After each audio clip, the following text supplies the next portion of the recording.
Welcome, traveller, to the glittering world of royal diplomacy, where alliances were fragile, wars were frequent, and gifts were the duct tape desperately holding everything together.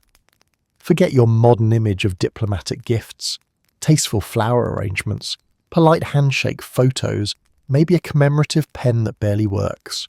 No. Royal gift-giving was a full-contact sport. It was tactfully wrapped in velvet, tied with a ribbon of manipulation, and delivered on horseback by a man who hadn't slept in 3 days. To understand why royal families used gifts as tools of diplomacy, you must imagine a world without emails, treaties, or international law. Back then, diplomacy wasn't written, it was performed. A gift wasn't just a gift, it was a speech carved in gold. When one king handed another a lavish present, he wasn't being generous. He was saying, I have the resources to do this, and you should be impressed enough to behave. Hello, travellers. Histories do not always need to be boring. You can rest here and listen to hilarious histories to drift off to sleep. Before we continue, leave a comment to let me know when and where you are listening to this, and hit the subscribe button, but only if you enjoy what I do here. Let's begin. At its core, royal gifting was the ancient version of mutually assured respect, a delicate dance of, here's something expensive, so please don't invade us. If the receiving kingdom accepted the gift with grace, peace was strengthened. If they rejected it, well, that was essentially declaring, we don't value your friendship, your culture, or your extremely heavy object that took 27 men to carry. And that alone could spark a war. Yes, you heard correctly, somewhere out there, entire battlefields existed because someone said no thanks to a jeweled bowl. Gifts also worked as unsubtle reminders of hierarchy, because monarchs loved ranking each other like insecure teenagers at a royal lunch table. If a powerful empire sent a priceless artifact, the receiving ruler had 2 choices: pretend he wasn't intimidated, or panic silently because he absolutely was. These gifts weren't just items, they were economic power flexes. It was like receiving a luxury car from a neighbour whose driveway is paved with diamonds. The unspoken message? We are rich enough to give this away. Try and keep up. Even more devious was the practice of gifting items that required constant maintenance. The ancient diplomatic equivalent of giving someone a plant you know they'll kill in 3 days. A ruler might send a rare artifact made of costly materials that required regular polishing, or a fragile masterpiece that demanded a staff of dedicated caretakers. Suddenly the receiving king wasn't just holding a treasure, he was holding a financial obligation. It was a clever way to say, enjoy your new friendship debt. These gifts also managed relationships from afar.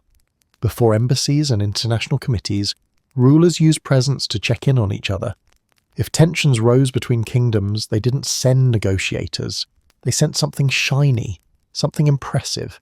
Something that whispered, let's not shed blood today. It was essentially emotional bribery at a national scale, and surprisingly it often worked. But don't let the glitter fool you. Diplomacy wasn't just about keeping peace, it was also about subtle threats. If a king wanted to remind another monarch who held the upper hand, he might send an extravagant object that could only have been crafted with immense manpower or resources. The underlying message was clear. Behold the wealth that we use for this.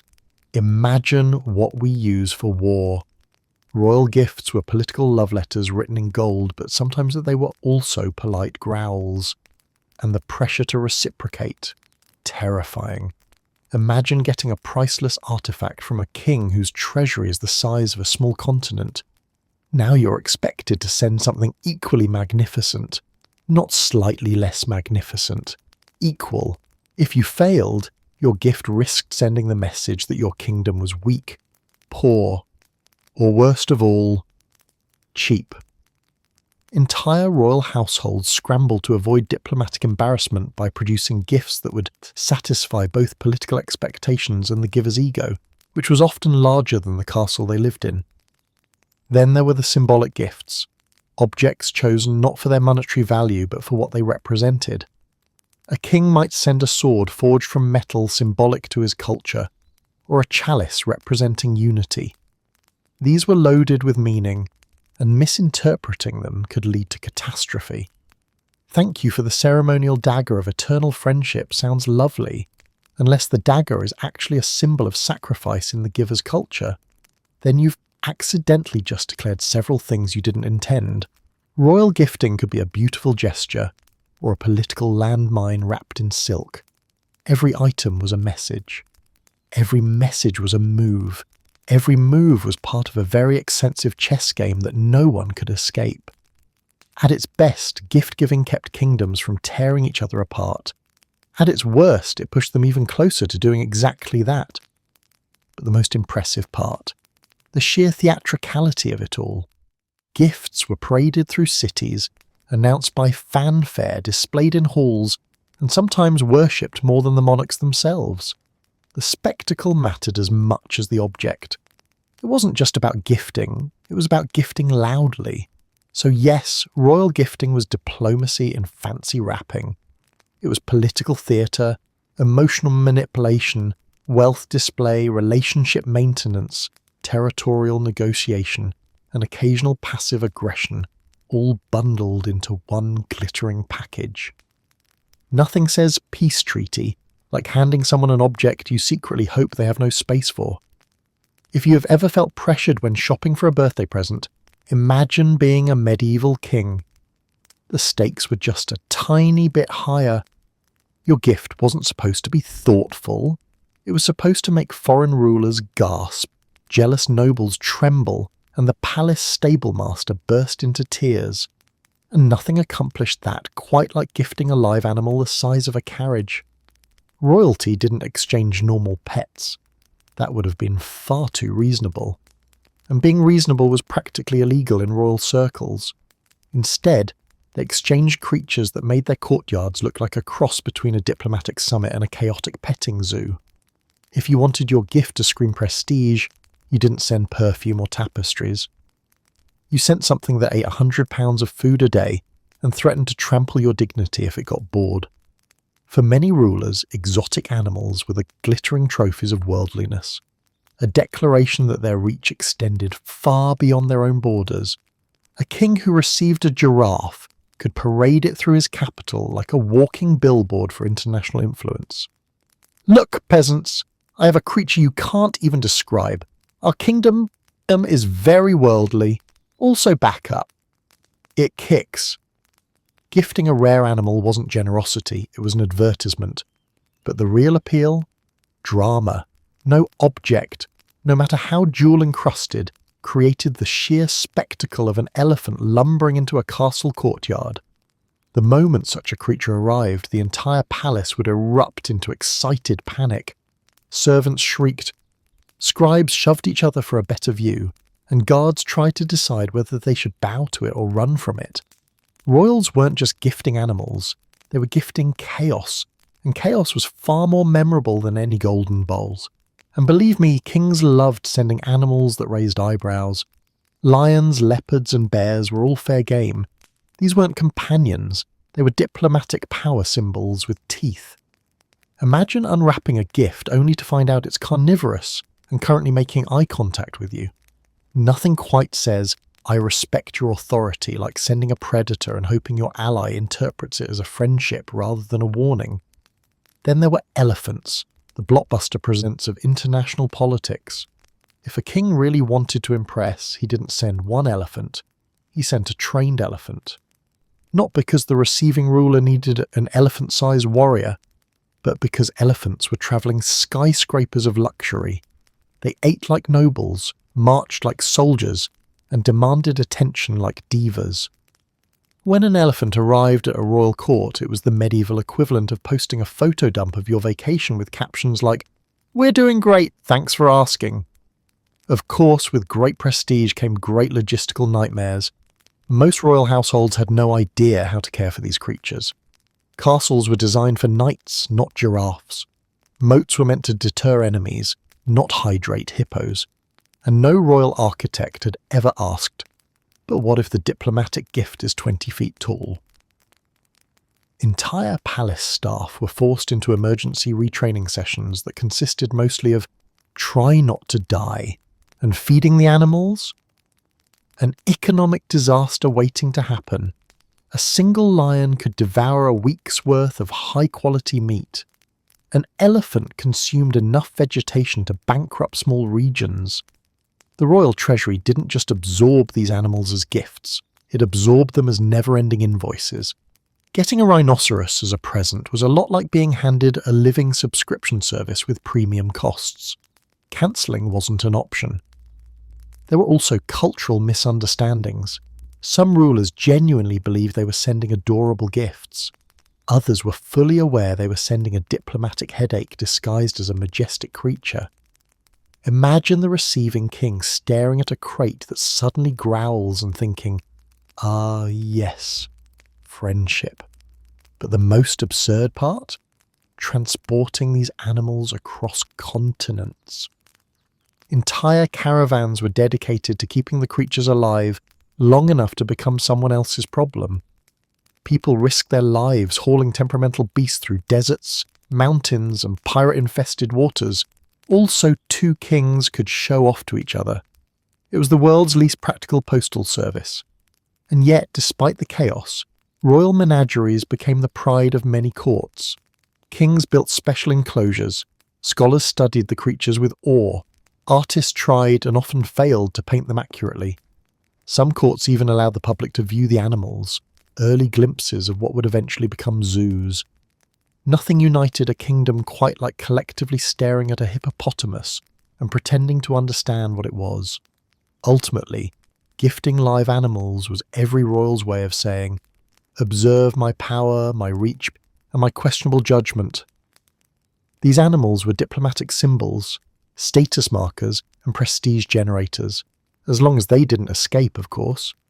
Few moments were more embarrassing for a king than having to explain to neighbouring nobles why his newest gift was currently rampaging through the orchard. So yes, "Congratulations, your majesty, here's a hippo, good luck with the moat," wasn't just a joke. It was the lived experience of many bewildered kings who had to figure out how to house a creature that absolutely did not belong in Europe's climate. And this was only the beginning. You haven't yet heard about the food gifts, the cursed inventions, the monuments, or the gifts that were both spectacular and spectacularly unhelpful. Picture this. You're a medieval courtier minding your own business, maybe gossiping about who wore what to the royal feast, when suddenly the ground starts shaking. Not because the castle is under attack, no, that would be too normal. It's shaking because 50 men are rolling a monstrous barn-sized wheel of cheese through the courtyard like a dairy-flavoured boulder threatening to flatten anything in its path. Welcome to the world of royal cheese diplomacy, where abundance had to be proven not with words but with lactose. To understand why European monarchs gifted giant cheese wheels, you must picture royal life before refrigeration, before supermarkets, and definitely before portion control. Food wasn't just food. It was status, abundance, and bragging rights on a platter, and nothing proved you were thriving quite like producing a cheese wheel so enormous it could double as a small apartment. This wasn't cheddar. It was political theatre with a rind. Across Europe, cheese wasn't just nourishment, it was a symbol. It represented harvest, land ownership, successful cattle rearing, and economic stability. So when a king sent another ruler a giant cheese wheel, he wasn't saying, "Here, enjoy a snack." He was saying, "Behold, proof that my cows are thriving, my peasants are productive, and my barns are bursting. Respect my dairy supremacy." It was edible propaganda. Size mattered. A normal cheese wheel? Cute, but unimpressive. A cheese wheel so massive it required a team of oxen to deliver it? Now that was a royal brag. Some rulers took this to competitive levels, commissioning wheels taller than a grown man. Court records mention cheese wheels over 500 pounds, essentially edible siege weapons. These wheels were so big they had their own gravitational pull, their own shadows, and quite possibly their own weather systems. The arrival of such a gift created pandemonium. Servants scrambled to make space, guards debated whether the cheese counted as a security threat, and kitchen staff prayed they wouldn't be the ones assigned to cut it. Imagine being the royal chef, already stressed about preparing feasts for nobility, and suddenly you're told to store a cheese wheel that physically cannot fit through any doorway. The cheese arrives triumphant. The chef contemplates retirement. Even the transportation was a spectacle. Roads had to be cleared. Bridges sometimes had to be reinforced. Villagers looked on with awe as a cheese wheel larger than their homes creaked past. Some probably wondered whether the world was ending or if the gods had decided to drop a dairy miracle on their town.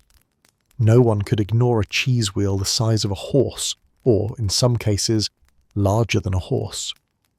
When the official gift note read, "Handle with care," it meant this thing will crush you. Then came the unveiling.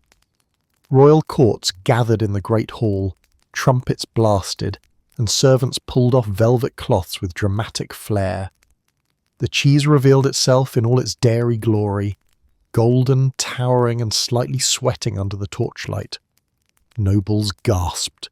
Foreign diplomats tried to look impressed while quietly panicking about what they would have to send in return, and somewhere in the back the castle rats were planning the heist of the century. Giant cheese wheels also served as political metaphors. Rulers blessed with a stable economy flaunted their overabundance by gifting cheese that took months of milk to create. It demonstrated not just wealth, but predictable wealth, the kind of stability that allowed a kingdom to devote resources to something so impractical. After all, you could only produce a cheese wheel that big if your people weren't starving and your cows weren't on strike. Of course, receiving such a gift came with challenges. First, where do you put it? Medieval castles weren't equipped with walk-in refrigerators or industrial storage spaces. A giant cheese wheel had to be placed somewhere, preferably somewhere cool, protected and monitored, because rodents treated it like a religious pilgrimage. Entire teams were assigned to guard the cheese, which might be the only job in history with both high prestige and high cholesterol. Then came the flavour problem. A cheese wheel that size had two personalities, the outer layer, aged like a wise old monk, and the inner core, soft and youthful. Cutting it open was both a ceremony and a risk. One wrong slice and the cheese might collapse like a dairy avalanche. Many rulers invited entire courts surrounding villages and visiting nobles to sample the cheese before it turned into a geological formation. But perhaps the funniest part of all was the gifting arms race. If one king sent an enormous cheese wheel, the receiving ruler faced a dilemma. Do you match it, surpass it, or pretend your cows are suddenly on a spiritual dairy cleanse? Some courts tried to outdo each other, escalating into a bizarre competition of who could produce the biggest, smelliest, most awe-inspiring wheel of cheese the continent had ever seen. Diplomatic messengers were probably exhausted carrying letters like, "His Majesty thanks your Majesty for the generous cheese boulder. In response, please prepare your courtyard for something even more fragrant." Yet despite the absurdity, these cheeses brought people together. Feasts were held, alliances were toasted, and commoners were occasionally invited to partake in what might be the most luxurious snack of their lives. A giant cheese wheel could feed hundreds, a rare moment where royal excess trickled down to the masses in the form of shared dairy joy. Yes, the good news, cheese, the bad news, it's the size of a horse, perfectly captures the royal dilemma. A giant cheese wheel was equal parts blessing, burden, spectacle and storage nightmare. But as a symbol of abundance, prosperity and international bravado, nothing topped it. If you ever feel like someone has given you a gift that's a little too much, just take comfort in knowing that at least you've never been handed a fully trained military elephant as a surprise present. Because yes, that actually happened. And no, it wasn't a metaphor or a politely exaggerated diplomatic gesture.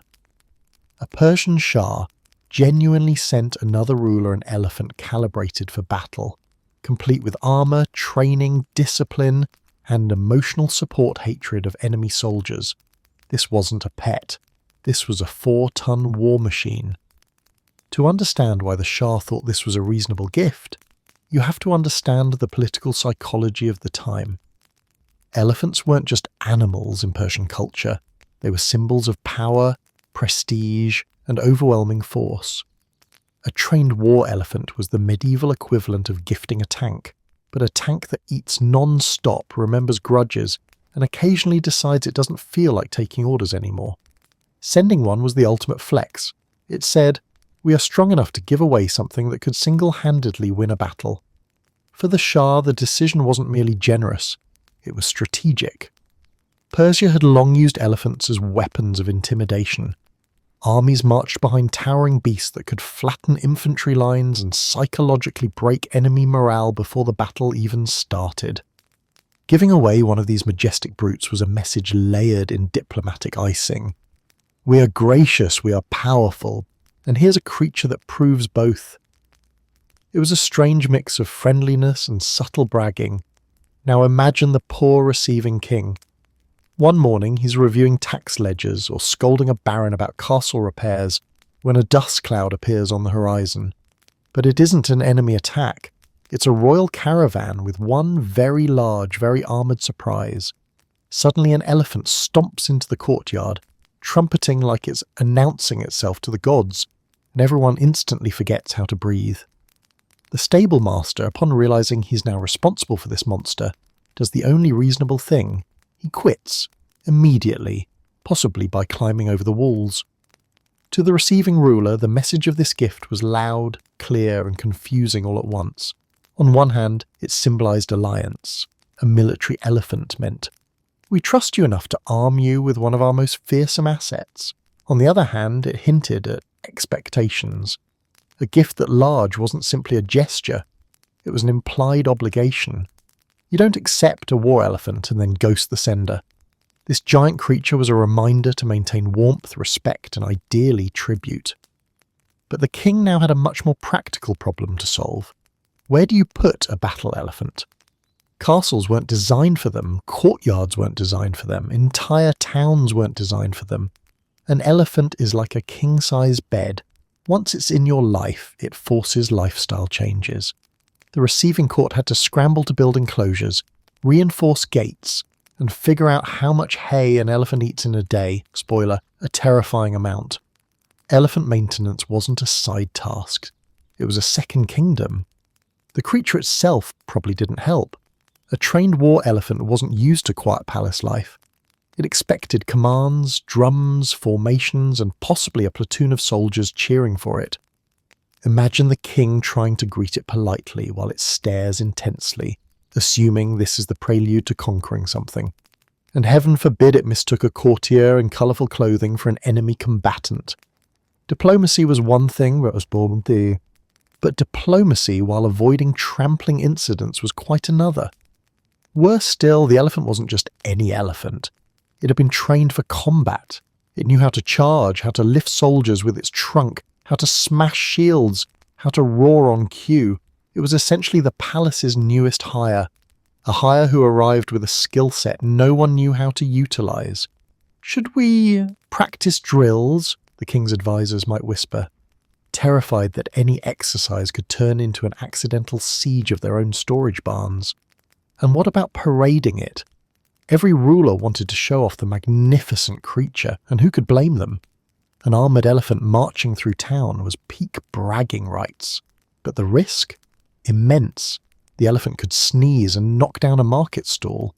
It could decide a musician with a trumpet was challenging it to a duel. Even a mild elephant tantrum could dismantle half a street, a diplomatic disaster waiting to happen. Still, despite the chaos, receiving a war elephant had its advantages. Foreign envoys gasped when they saw it. Visiting nobles whispered about its glory. Commoners stared with the kind of awe usually reserved for miracles. The king instantly gained prestige simply by owning something almost no one else could claim. He might have been confused, stressed, and perpetually worried about the palace doors being too narrow. But prestige is prestige. Of course, there was also the unspoken pressure to send something equally impressive in return. But what could possibly compete with a trained military elephant? A fancy vase? No.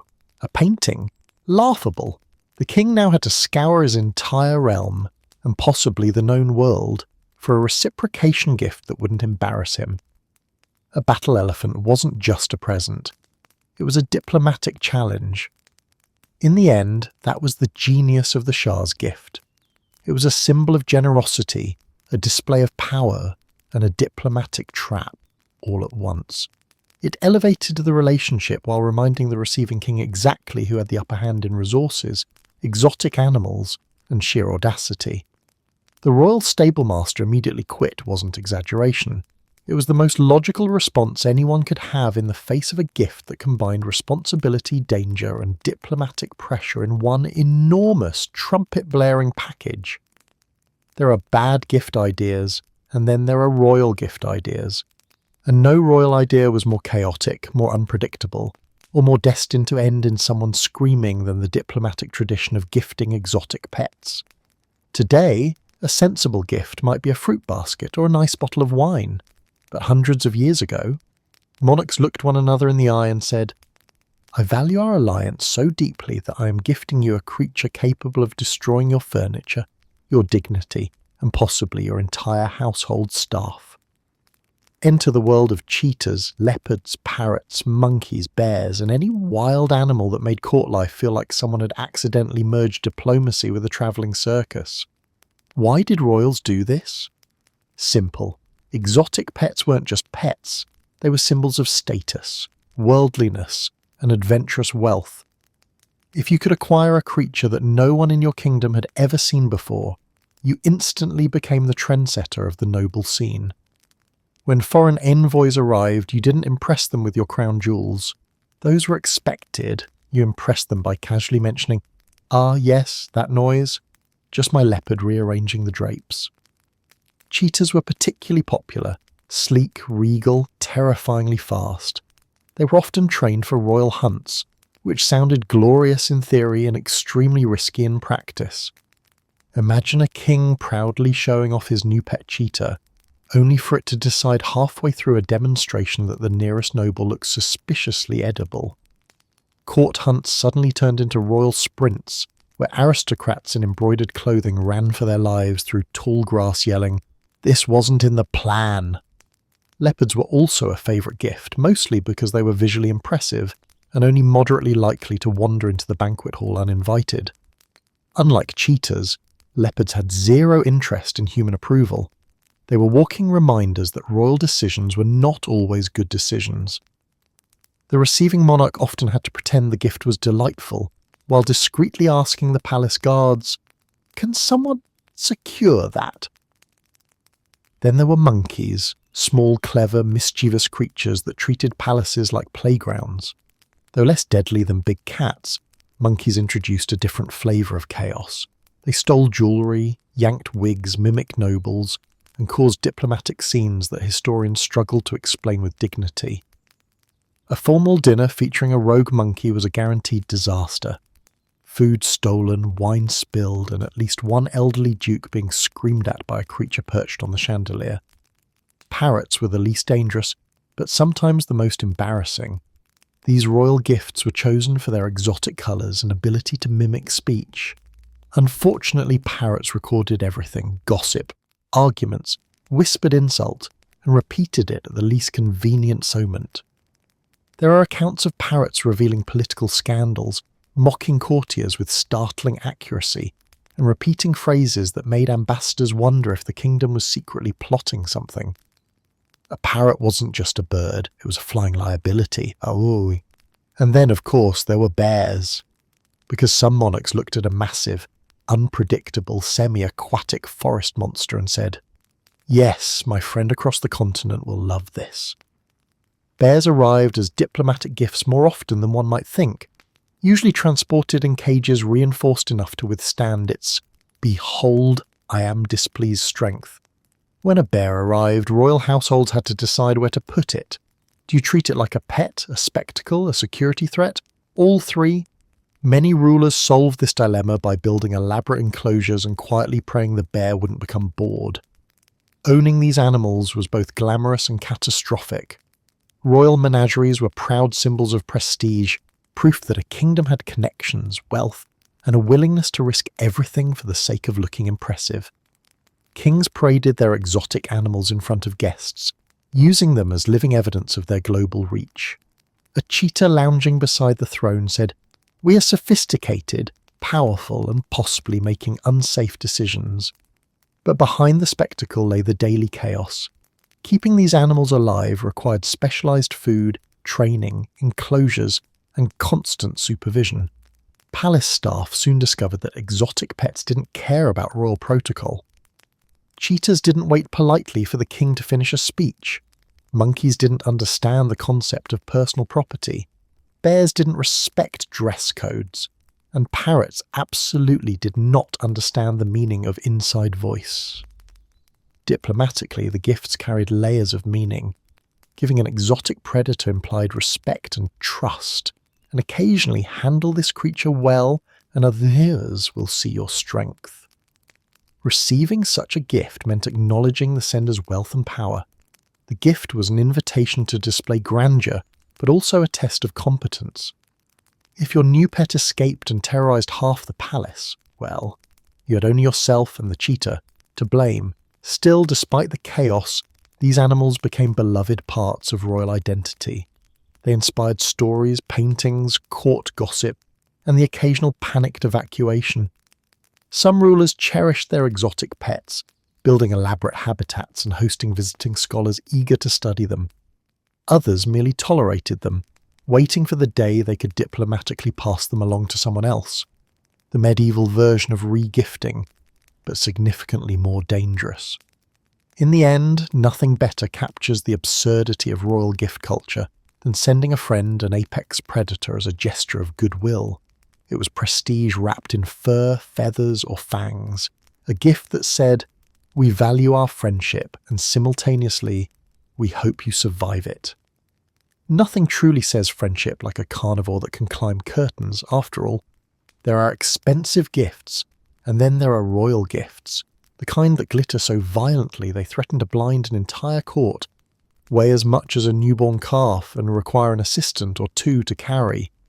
Welcome to the world of royal jewellery diplomacy, where monarchs expressed affection, alliances, and subtle insults using ornaments that doubled as wearable biceps workouts. Jewellery wasn't just decoration for royalty, it was political language, economic propaganda, psychological warfare, and the medieval version of yelling, "I am very rich," without making a sound. When kings and queens exchanged jewellery, they weren't simply gifting something pretty, they were gifting metallurgy, mining labour, artistic craftsmanship, and enough gold to make a dragon nod approvingly. And the heavier the gift, the more powerful the message. For example, say you received a necklace that weighed enough to slightly alter your spinal alignment. That wasn't a mistake. That was diplomacy. It was a statement. We have so much wealth, we can casually give away a metal sculpture masquerading as jewellery. Wearing it wasn't meant to be comfortable. It was meant to make an impression, preferably on the viewers, and occasionally on the recipient's clavicle. Let's start with crowns, the ultimate wearable brag. Crown centres' diplomatic gifts were crafted to inspire awe, envy, and mild neck pain. Some royal crowns were so encrusted with jewels they sparkled like miniature suns. Others were built from solid gold, weighing enough that wearing one felt like carrying a small, luxurious anvil atop your head. When a monarch gifted such a crown, the message was unmistakable. You may sit on your throne, but look, now you shine like you earn it. Crown jewels served another purpose. They acted as portable treasuries.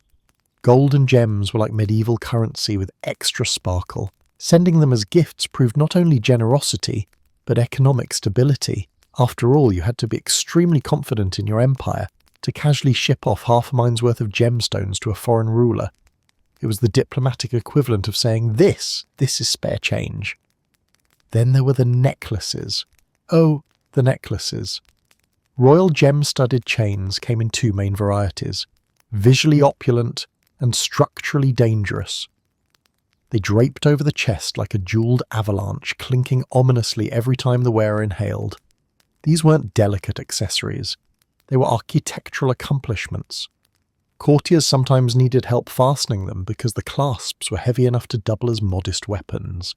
Wearing them was less about fashion and more about endurance. One wrong move and the necklace could swing hard enough to knock over a nearby diplomat. Imagine receiving such a gift during a formal ceremony.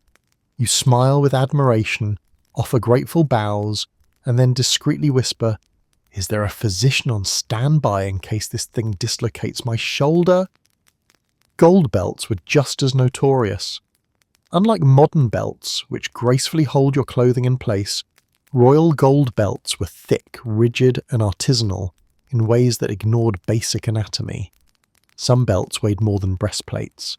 They squeezed ribs, pinched waists, and limited breathing. An impressive feat, considering royal fashion already involved corsets and stiff fabrics. A king might present another king with a gleaming gold belt as a symbol of unity. But the unspoken message? You're honoured and mildly immobilised. Bracelets posed their own challenges. Royal bracelets weren't dainty loops. They were solid cuffs carved from precious metals, often inlaid with gems the size of goose eggs. Trying to slip them over one's wrist was an event. You didn't wear a bracelet, you wrestled with it. And if your arm turned purple from the circulation struggle, well, that was simply the price of prestige. Beyond the physical discomfort, heavy jewellery carried rich symbolism.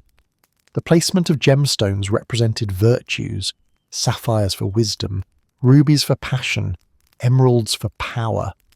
The more gemstones included, the more virtues the gift supposedly bestowed. But everyone knew the real virtue being flaunted was, I have so much wealth it's becoming impractical. Royal jewellery also played a crucial role in displaying alliances. Portraits of monarchs wearing gifted jewels served as political proof of friendship. If a king wore a necklace given by another ruler in an official painting, it signalled unity and loyalty. If he didn't wear it, that raised eyebrows. Some rulers wore gifts purely for political necessity, smiling through the pain while their shoulders begged for mercy. Diplomatic gift jewellery also had an element of passive aggression. If you wanted to subtly insult someone, you gifted them something impossibly heavy, or an ornament so lavish it bordered on gaudy. Nothing undermined a rival quite like a jewel-encrusted monstrosity that made them look like a walking treasure chest. But the greatest challenge was maintenance. Jewellery of royal calibre wasn't simply worn, it required caretakers, polishers, jewellers, and occasionally restoration work when a gem dislodged itself and rolled across the floor like a very expensive marble. Receiving a giant jewel was like adopting a pet that didn't move, but required constant attention and could be stolen by anyone with fast hands. And speaking of theft, heavy jewellery didn't deter thieves. In fact, it encouraged them. Jewels this extravagant attracted the attention of opportunistic nobles, cunning servants, and every thief within 50 miles. Some monarchs wore gifted jewels only during major ceremonies and spent the rest of the year hiding them in secret vaults behind false walls, guarded by elite soldiers and possibly a house ghost or two. Still, despite the discomfort, the implied obligations, and the weight training side effects, royal jewellery gifts were cherished symbols of diplomacy. They represented unity, strength, wealth, and occasionally a mutual desire to outshine every other royal at the next banquet. Behold, a gift so heavy it expresses both wealth and passive aggression, perfectly captures the spirit of these ornaments. They were dazzling, they were burdensome, and they were political gold, literally and metaphorically. If you thought giant cheese wheels, war elephants, and couture jewellery with the structural integrity of a small boulder were the strangest gifts exchanged between royal families, brace yourself. Because we have now entered the uncanny, unsettling, please tell me this is a joke chapter of royal gift-giving. Body parts. Yes, teeth, hair, bones, even a fingernail relics carefully packaged and ceremoniously presented, as if they were the height of luxury. To modern ears, this sounds like something from a haunted thrift store, but to kings and queens of centuries past, these were treasures of unmatched spiritual and symbolic value. Before luxury goods saturated the market, before factories churned out items by the thousands, before diamonds were as common as reality TV drama, body part relics were the currency of divine legitimacy and sacred prestige. Let's begin with the most famous category, saintly relics. In medieval Europe, possessing even a tiny fragment of a saint's body was like owning a direct hotline to heaven. Monarchs believed relics granted legitimacy to their rule, protection against enemies, and spiritual clout among the faithful. A king could build a church and fill it with gold, but if he didn't have at least one holy finger bone tucked away in a jewelled reliquary, the public might question his religious devotion. Gifting such relics became a diplomatic art. One ruler presenting another with a saint's tooth was a sign of profound respect, and sometimes a strategic bribe. After all, who dares break an alliance sealed with a molar of miraculous origin? A saint's kneecap could strengthen political ties better than treaties. A lock of holy hair could serve as a peace offering, and a splinter from a sacred rib. That was royal affection at its finest. But relic diplomacy quickly grew competitive.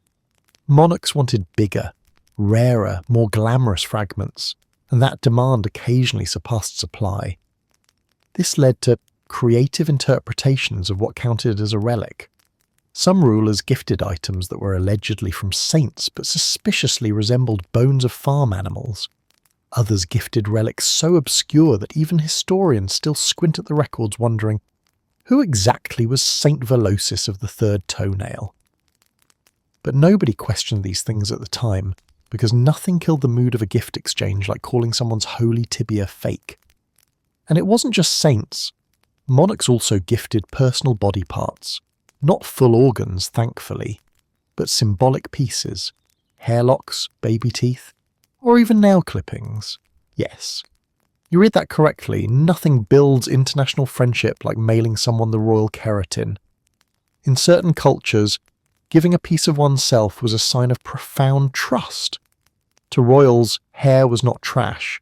It was a spiritual symbol, a physical connection, a political gesture that said, "Here is proof of my sincerity. Also, please do not use this for curses." Royal baby teeth were considered especially precious because they represented innocence, lineage, and divine favour over the royal bloodline. A king gifting a tiny tooth from his heir was making a political statement. Look, our dynasty is strong, here is dental evidence. And those who received these miniature enamel tokens treated them with utmost reverence, storing them in ornate lockets or golden caskets, as if they were mystical gems rather than physical reminders of childhood teething misery. Then there were the ancestral relics, gifts involving body parts from long-dead kings or queens. Monarchs sent ribs, jaw fragments, hair braids, or knuckle bones from their own revered ancestors to affirm alliances. Nothing said, "You are family now," quite like handing over a chunk of your great-great-grandmother. Receiving rulers displayed these relics proudly, creating shrines dedicated to the diplomatic hope that the spirit of the honoured ancestor would bless future political cooperation. Some exchanges, however, took a turn toward the bizarre. One king famously sent another a vial of powdered bone dust, essentially ancient royal seasoning, insisting it brought victory in war. Another gifted a piece of mummified flesh supposedly from an ancient hero, though court rumour suggested it might have been from something far less heroic. But once it was wrapped in silk and labelled sacred, who was going to argue? And then, of course, there were the hairs. So many hairs. Locks of hair from queens, from royal infants, from fallen warriors, from beloved ancestors. Some kings braided gifted hair into amulets. Others wore them in pendants or stitched them into clothing. Imagine attending a royal banquet and noticing your host's cloak subtly embroidered with human hair, and him proudly saying, "Ah yes, a gift from my dearest ally. Isn't it lovely?" Court artisans turned these body part gifts into art. Hair was woven into brooches, teeth set into rings, bones encased in carved ivory reliquaries studded with gems. The line between jewellery and anatomy blurred in ways that would make modern jewellers faint. And what makes this tradition truly wild is that it wasn't seen as creepy, far from it. These gifts were cherished, displayed, showcased. Monarchs bragged about their collections of relics the way modern influencers brag about limited edition merch. But behind the sacred reverence was always a thick layer of political intention. Gifting a relic bound two rulers in a spiritual pact. It said, "Our alliance is not merely earthly, it is blessed, eternal, and reinforced with literal bones." You couldn't break such an alliance lightly. Doing so felt like not only a political betrayal but a religious offence. Of all the royal gifts exchanged throughout history, relics are the ones that toe the line between noble and unnervingly intimate. They're symbolic, powerful, deeply personal, and absolutely prime material for comedy. Happy coronation, here's a bone, don't ask whose. A perfectly normal sentence for medieval royalty. If you think receiving an overly complicated gadget from a relative is stressful, imagine being a 16th century monarch and unwrapping a diplomatic gift that is essentially a Renaissance-era Rube Goldberg machine forged from gold gears and pure optimism. Welcome to the realm of mechanical wonders, the prized technological marvels meant to dazzle royal courts and instead leave entire kingdoms whispering, "Does anyone know what this thing is supposed to do?" Long before Bluetooth speakers and smartwatches, royal inventors and metallurgists dedicated their lives to building intricate devices that combined engineering brilliance with aesthetic excess. Automata that bowed, animals that walked, clocks with 20 separate functions, musical boxes that played a tune, or tried to, fountains that sprayed water using pressure systems no one understood. These machines were the height of sophistication. They were also the beginning of centuries' worth of royal migraines. When one monarch gifted another an elaborate mechanical creation, it wasn't merely a gesture of friendship. It was a statement of civilization, intellect, and technological dominance. It said, "Look what our empire can do, look at the genius of our craftsmen. Look at this clock that can tell time, track lunar phases, predict tides, and possibly summon angels." These devices were diplomatic flexes disguised as toys. Automata were among the most awe-inspiring. And the most confusing. Imagine receiving a life-size metallic falcon that flapped its wings, or a tiny mechanical man that bowed endlessly until someone forgot to wind it and it froze mid-curtsy. These machines were marvels, but their instructions might as well have been written in disappearing ink.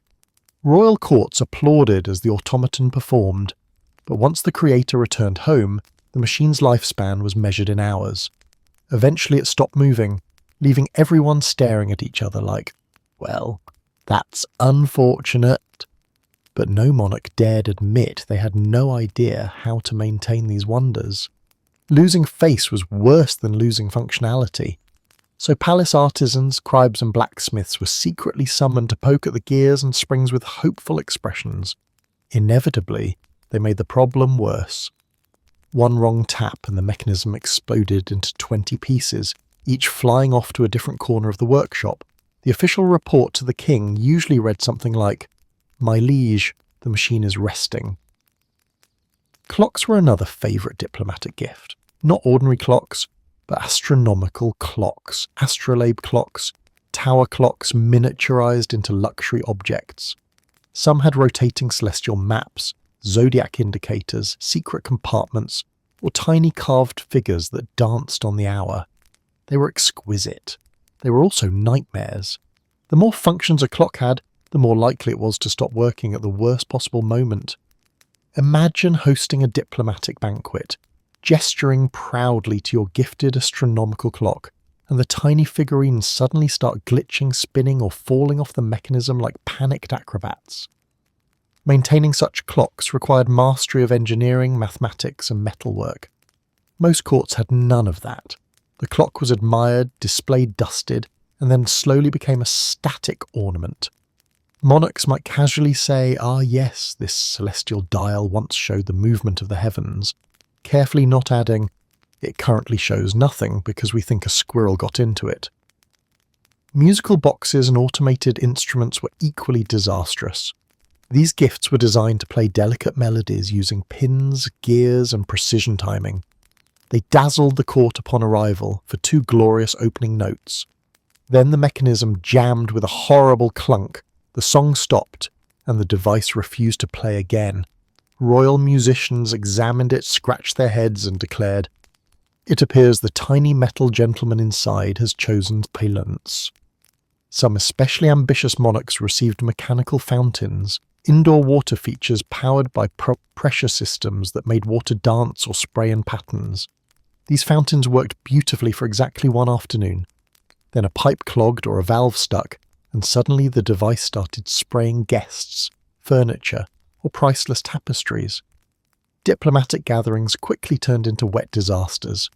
It's hard to negotiate treaties when a fountain is aggressively misting both parties into submission. Why were these machines so impossible to maintain? Because they were built by master artisans, the geniuses of the early world, whose skills were not easily replicated. These craftsmen knew every gear's purpose, every coil's tension, every wire's placement. But once they delivered the machine and returned to their homeland, all that knowledge became inaccessible. The receiving monarch had a treasure, and also a permanent technical puzzle. The machine's failure was inevitable. Repairing it often required mailing a plea across continents asking, "Dear friend, could you send the original inventor? Ours is broken and we think we angered it." And yet, despite all the headaches, these mechanical wonders were cherished. They represented intellectual prestige, artistic brilliance, and a glimpse of the future. Courts marvelled at them, nobles gossiped about them, and poets wrote verses about their magic. Even when they stopped functioning, which they always did, they remained symbols of cultural refinement. A broken automaton was still a status symbol. After all, not everyone could display an elegant, utterly synced, non-operational marvel from Persia, India, Italy, or the Ottoman courts. It's the 1500s version of giving someone tech support for life is painfully accurate.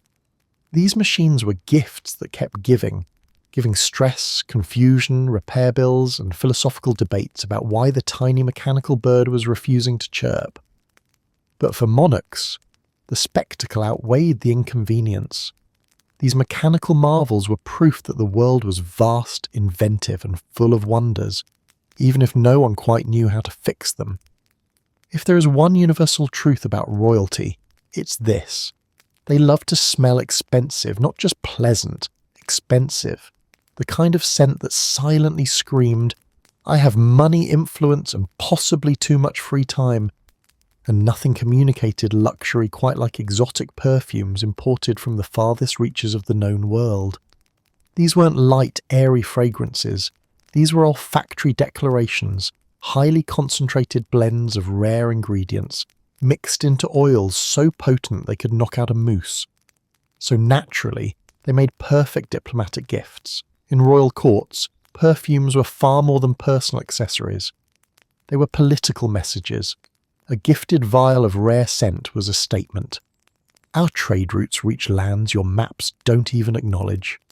Or, here's a fragrance made from ingredients so difficult to harvest that several people probably fainted in the process. These bottles were symbolic distillations of wealth, exoticism, and elite craftsmanship. Liquids so precious they were stored in jeweled containers guarded with the seriousness of national treasure. But here's the problem. The idea of what smelled luxurious varied wildly between cultures. What smelled heavenly to one kingdom could smell like mild suffering to another.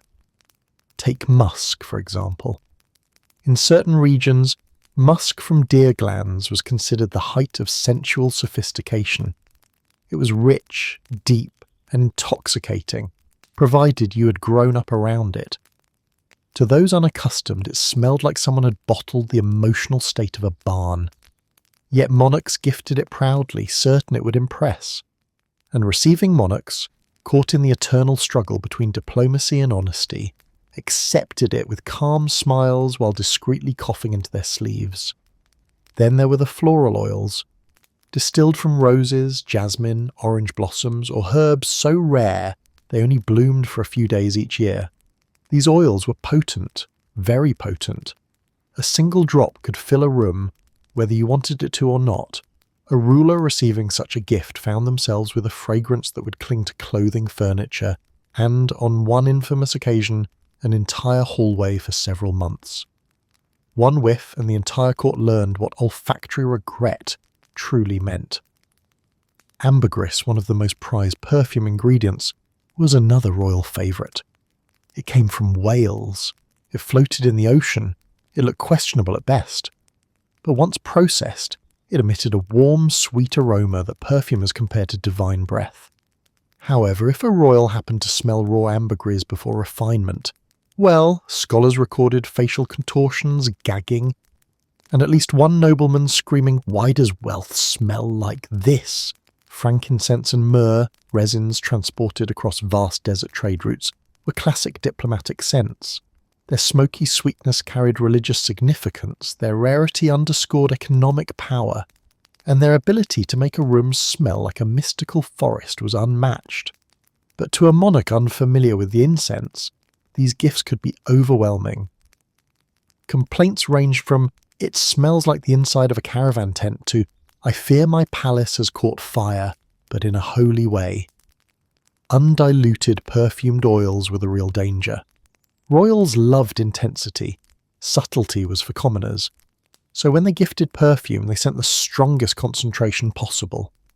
These oils were thick, heavy, and shockingly persistent. You didn't dab them on lightly. You applied them with the same caution you'd use when handling potions. One over-enthusiastic application could render a person detectable from several castle rooms away. Diplomats avoided standing too close to a perfumed monarch out of self-preservation.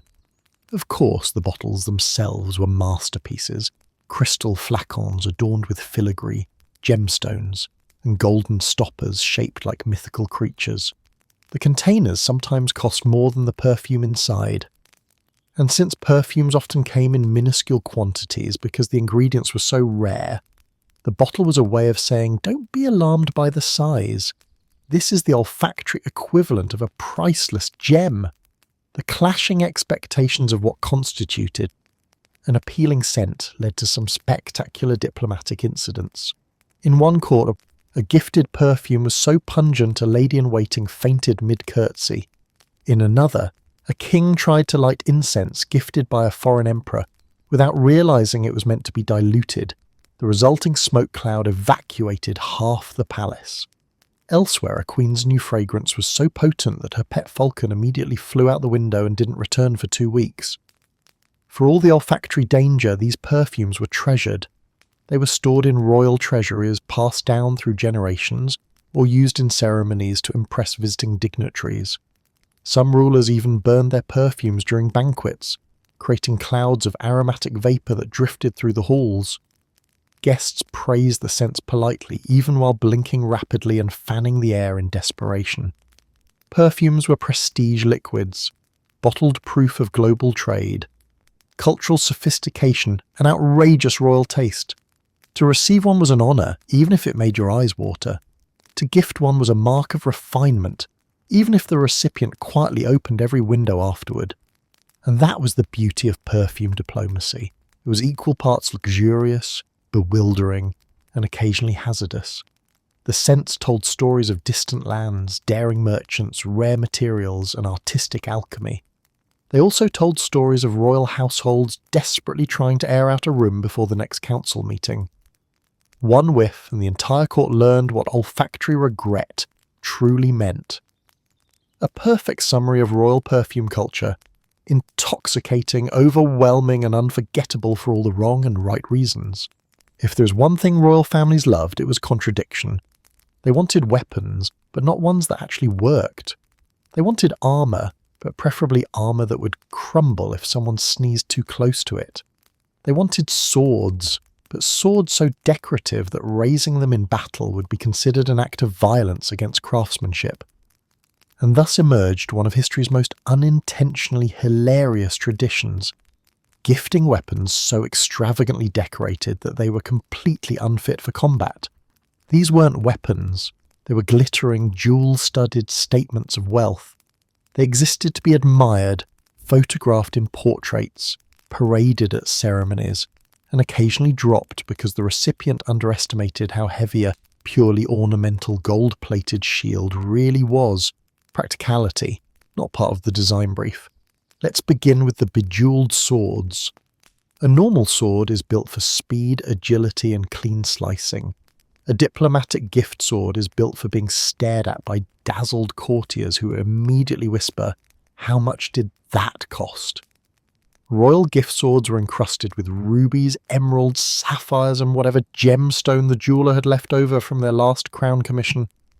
The blades gleamed with inlays of gold and silver, so intricate they made the sword far too delicate for any actual striking. One swing and you'd risk sending priceless jewels flying across the courtyard like deadly confetti. Royal recipients would unsheathe these magnificent weapons during ceremonies, pretending the sword felt light and noble, even though it weighed roughly as much as a bucket of bricks. Ambassadors would applaud, scribes would take notes, and everyone somnolently prayed the king wouldn't drop it mid-pose and shatter a gemstone worth more than a cathedral. Then we have the armour. Oh, the armour. A functional suit of armour is made of steel, flexible enough to survive battle, polished enough to intimidate, and durable enough to not crumble upon impact. But diplomatic armour? Entirely different species. These suits were plated in gold leaf so soft it could dent if you bumped into a wall. Some were hammered from actual gold, a terrible idea, as gold bends under pressure faster than royal etiquette during scandal season. Wearing gold armour into battle would be like entering a sword fight dressed in buttery pastry crust. But to the gifting monarch, this wasn't about war, this was about making the receiving king look like a walking treasure hoard. Gold armour shone so brightly in sunlight that it served more as a lighting fixture than a defensive tool. It made the wearer glow with regal splendour, and also heat, because gold absorbs sunlight like a personal sauna. One recorded gift caused such overheating during a coronation rehearsal that the king fainted, prompting courtiers to declare, "Behold the brilliance of diplomacy," and the shields? Prepare yourself. Practical shields are meant to deflect blows, arrows, or the occasional battlefield potato. Diplomatic shields were lined with pearl mosaics, mother-of-pearl carvings, and gemstone borders fragile enough to chip if you even breathed on them too aggressively. Some shields had delicate enamel paintings depicting mythological scenes, landscapes, or entire genealogies, gorgeous, but absolutely worthless against a spear. Imagine going to war with a shield that had over 400 pearls embedded into it. One hit, and pearls would scatter across the battlefield like spilled cereal. Warriors could slip, horses could panic. Your front line transforms into a skating rink of chaos. No general wanted that. Which is why these shields remained in throne rooms, on velvet stands, basking in firelight while everyone pretended they were useful. However, the absurdity of these decorative weapons wasn't simply comedic, it was deliberate. These gifts were meant to communicate power through artistry, not violence. A sword adorned with 200 diamonds told the world, "We are so wealthy, we can put gemstones on our weapons instead of using our weapons." It was royal psychology, intimidation through luxury. Some gifts carried subtle messages too. A king gifting pearl-encrusted armour might be saying, "Here is a suit too beautiful for war, let us have peace, and also please appreciate the 17 miniature angels carved into the breastplate." A ruler sending a gold sword might hint at alliance, honour, and shared prosperity, with the unspoken clause that if war did break out, this sword would stay safely in its velvet-lined box. And speaking of boxes, the presentation of these weapons was an event in itself. Ceremonial openings unveiled swords glowing under candlelight, armour shimmering like molten treasure, and shields reflecting every torch in the hall. Nobles gasped, envoys nodded respectfully while mentally calculating how many villages the gift was worth. Artisans bowed proudly, hoping no one noticed the armour's joints were too stiff for actual movement. Of course, owning these weapons brought challenges. For one, storage. A jewel-encrusted spear doesn't fit neatly into a drawer. Some royal treasuries were filled with row upon row of weapons too fragile to touch. Then there was maintenance. Gold tarnishes, jewels fall out, enamel cracks. Entire teams of craftsmen were hired solely to maintain decorative warfare equipment. There were probably more repair tickets for diplomatic swords than for the royal stables, but the funniest problem of all, accidental usage. Occasionally an over-enthusiastic royal youth would grab a diplomatic dagger and try to actually stab something with it. The blade would bend, the jewels would pop off, and the child would learn a valuable lesson about why some things are pretty but pointless, a theme that defines half of royal history. In the end, these glittering monstrosities embodied the essence of royal gifting, not functional, not practical, but undeniably dramatic. Perfect for display, terrible for war, fantastic for blinding enemies with sparkle sums it up perfectly. These weapons were less instruments of battle and more performance art.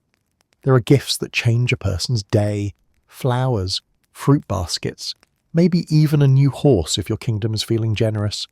And then there are gifts so monumental, so catastrophically expensive, so spectacularly unnecessary, that they change the trajectory of an entire royal treasury.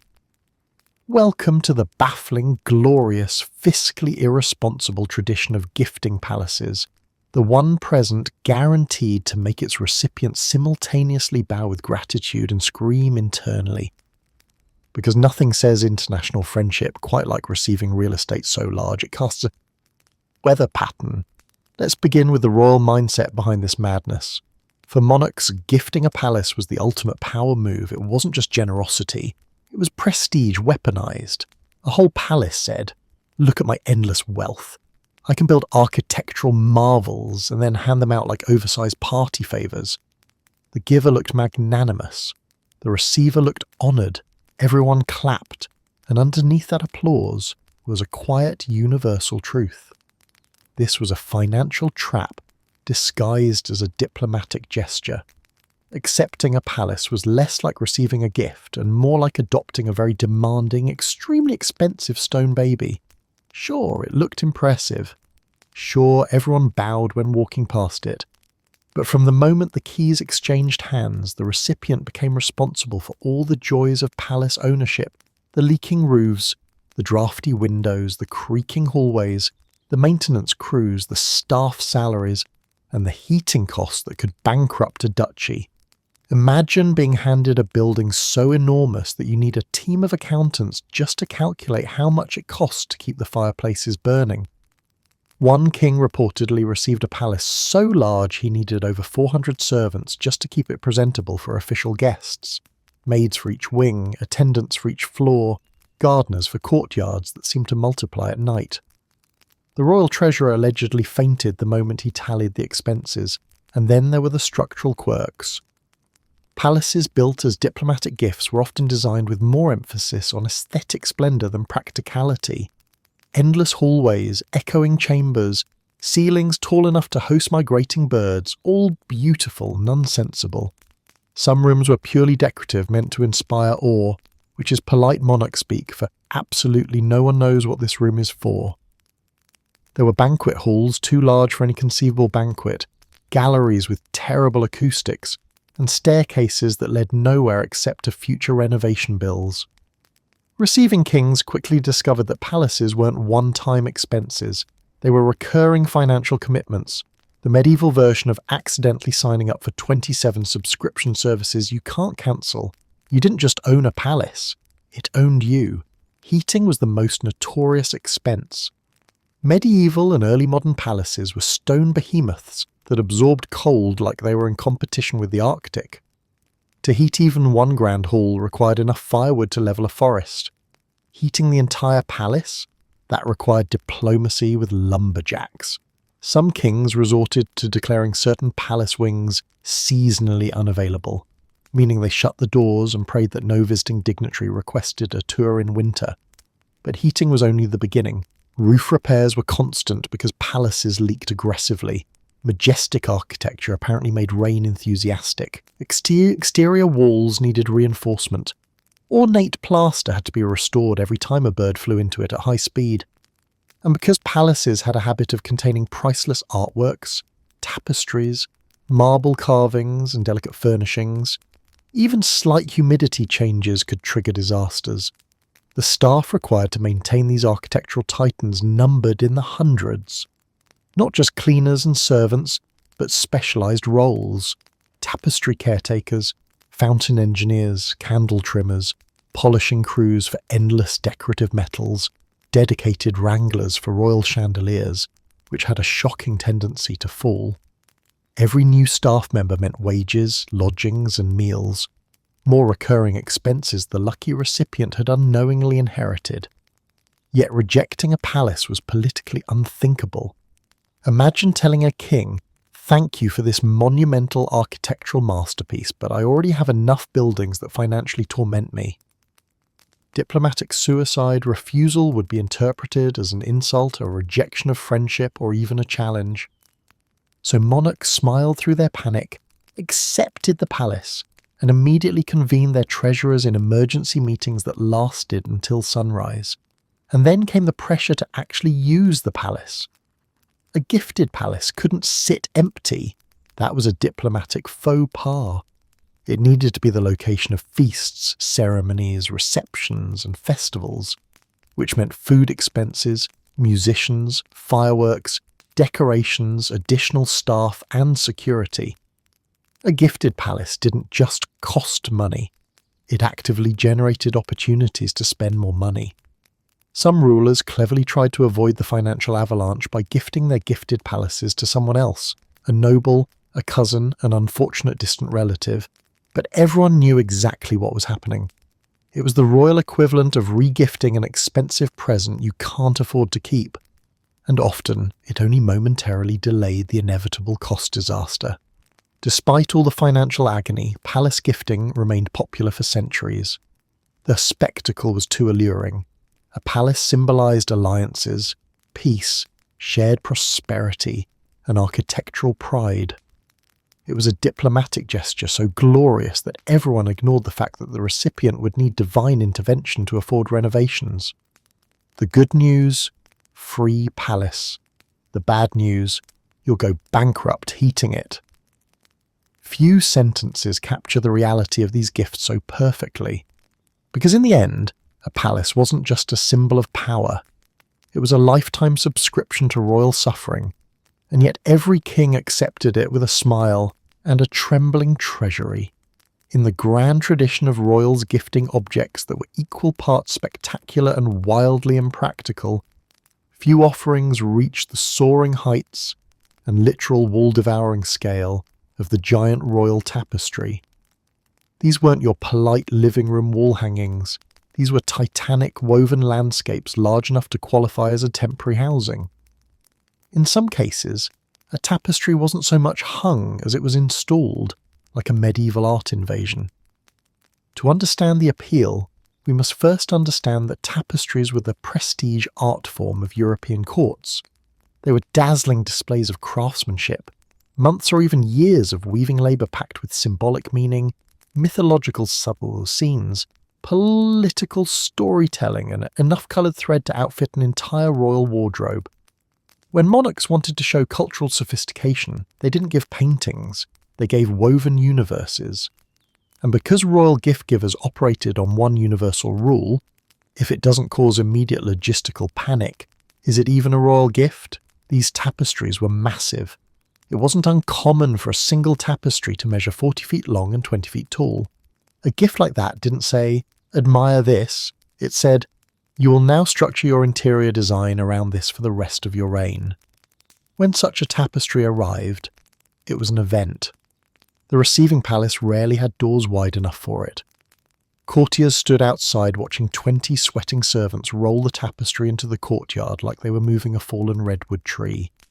Advisors whispered urgently, asking whether the tapestry was meant for the Great Hall or whether the Great Hall should simply be expanded to fit the tapestry. Someone inevitably asked if the building permit office was still open. The unrolling was a ceremony all on its own. Down went the velvet coverings, out came the trumpets.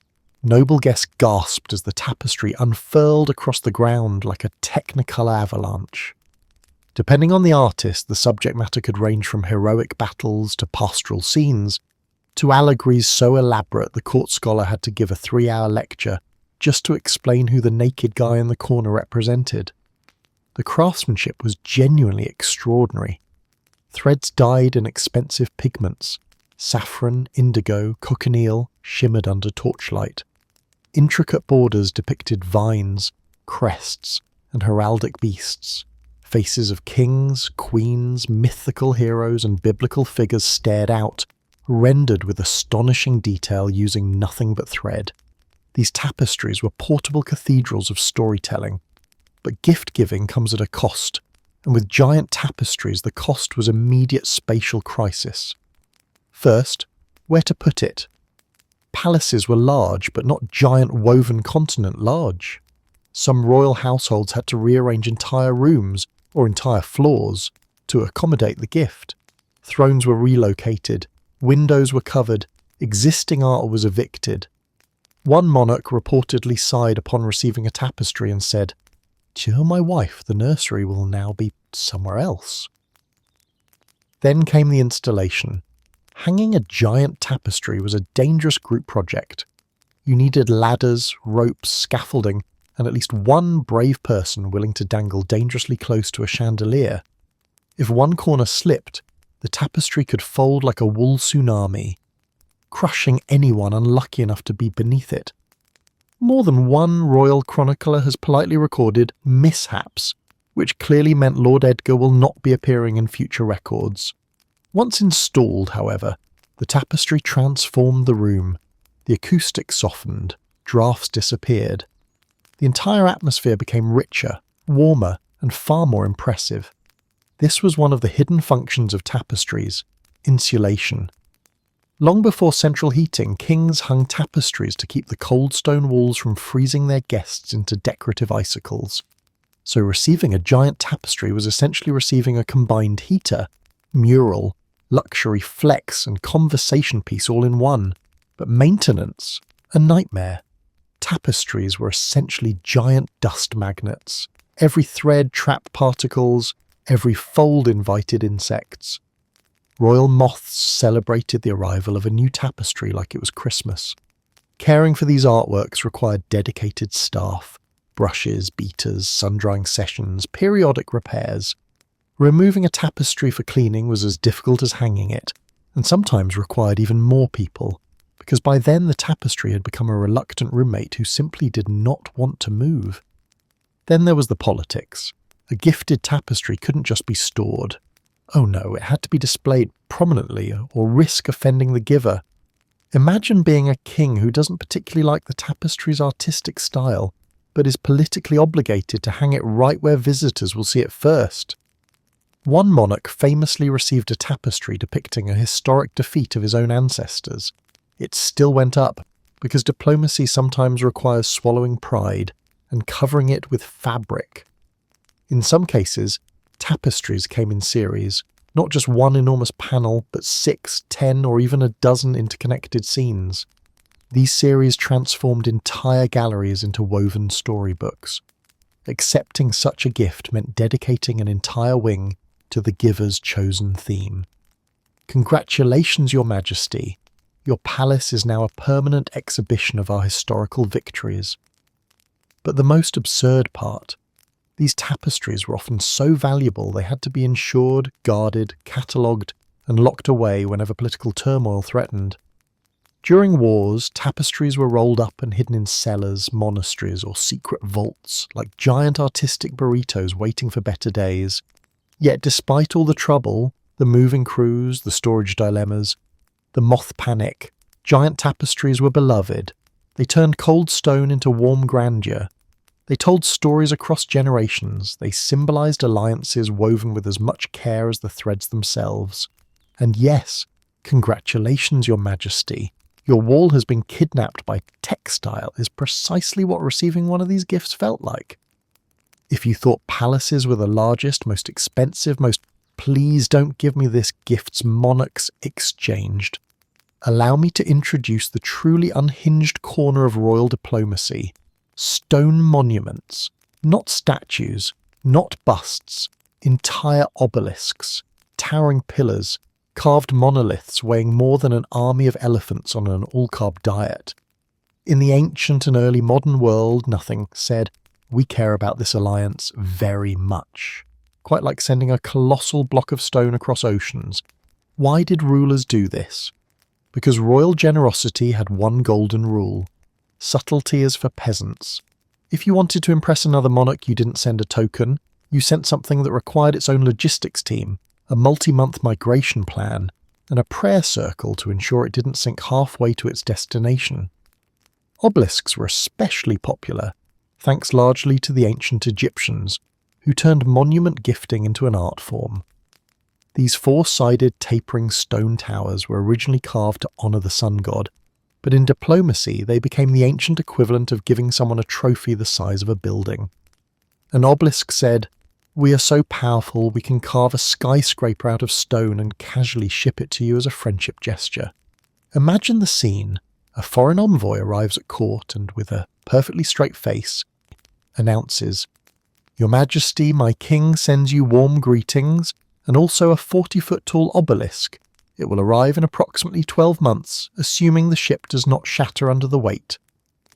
The receiving monarch must smile graciously, nod diplomatically, and internally think, "Where am I supposed to put that? In the garden, next to the fountain? Will the townspeople panic and assume it's some sort of ominous prophecy marker?" Because make no mistake, receiving a monument wasn't just a surprise, it was a commitment. First, there was the location problem. A massive stone tower couldn't be shoved in a hallway like a tapestry, or placed on a pedestal like a gilded sword. It required a site, preferably in a public square or ceremonial courtyard. Monarchs often had to build entire plazas just to accommodate these gifts. Suddenly, the architecture of the city changed forever, because one ruler decided another needed a 200-ton rock. Next came the engineering nightmare. Moving an obelisk within the city required workers, ropes, cranes, scaffolding, and a collective belief that physics would cooperate. Entire neighbourhoods gathered to watch the process, partly because it was wondrous, partly because everyone wanted to see if the monument would tip over mid-installation like a very expensive tree falling in the forest. The stories of transporting these monoliths are even wilder. Some obelisks were so large they required completely redesigned ships, vessels reinforced with thicker hulls, broader decks, and enough manpower to qualify as floating kingdoms. Sailors dreaded these missions because nothing ruins a voyage quite like having thousands of tons of stone threatening to roll through the ship and introduce instant submarine mode. Historians still marvel at the logistics, the winching system, the greased wooden tracks, the calculations made without modern math, the sheer determination of labourers who risk their lives dragging a symbolic skyscraper across sand, water, and foreign soil. The only modern equivalent would be FedEx delivering a mountain. But why go through all this trouble? Because monuments were power display distilled into stone. A ruler who could give one proved that. They controlled quarries vast enough to spare a sacred monolith.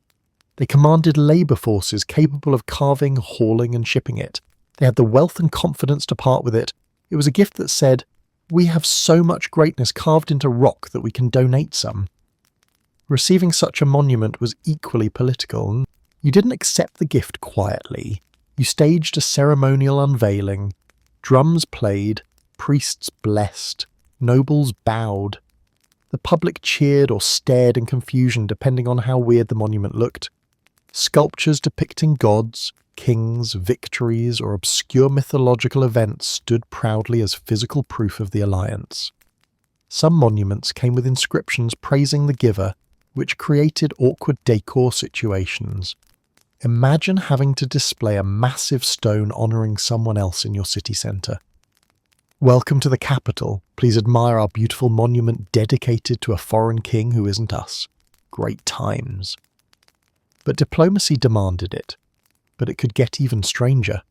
Some rulers gifted fragments of monuments, carved reliefs, giant statues of gods, enormous stone heads, or temple columns, items too culturally significant to leave behind but somehow acceptable as diplomatic offerings.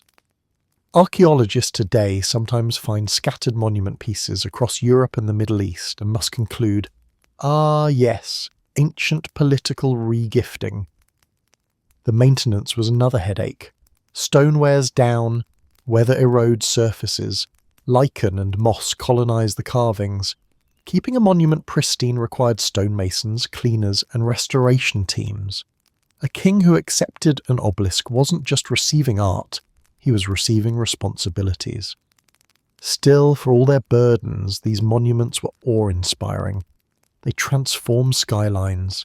They announced alliances to the world. They symbolised timeless friendship carved in eternal stone. And most importantly, they were spectacularly dramatic, the real currency of royal gift-giving. A present so heavy it needed its own shipping manual wasn't an exaggeration. It was the lived experience of countless monarchs faced with the world's largest surprise packages. If you've ever watched someone panic over receiving a gift they didn't expect, like a puppy they're not ready for, or a plant they absolutely will kill, imagine multiplying that feeling by 20 animals, 3 species of bird, several creatures that definitely should not share a crate, and at least one beast that requires professional hazard pay. Congratulations, you have now entered the world of royal mixed species diplomatic gifts. This wasn't a myth. More than one sultan sheikh, or ruling monarch from regions across the Middle East, North Africa, and parts of Asia delighted in sending foreign kings what can only be described as biological variety packs.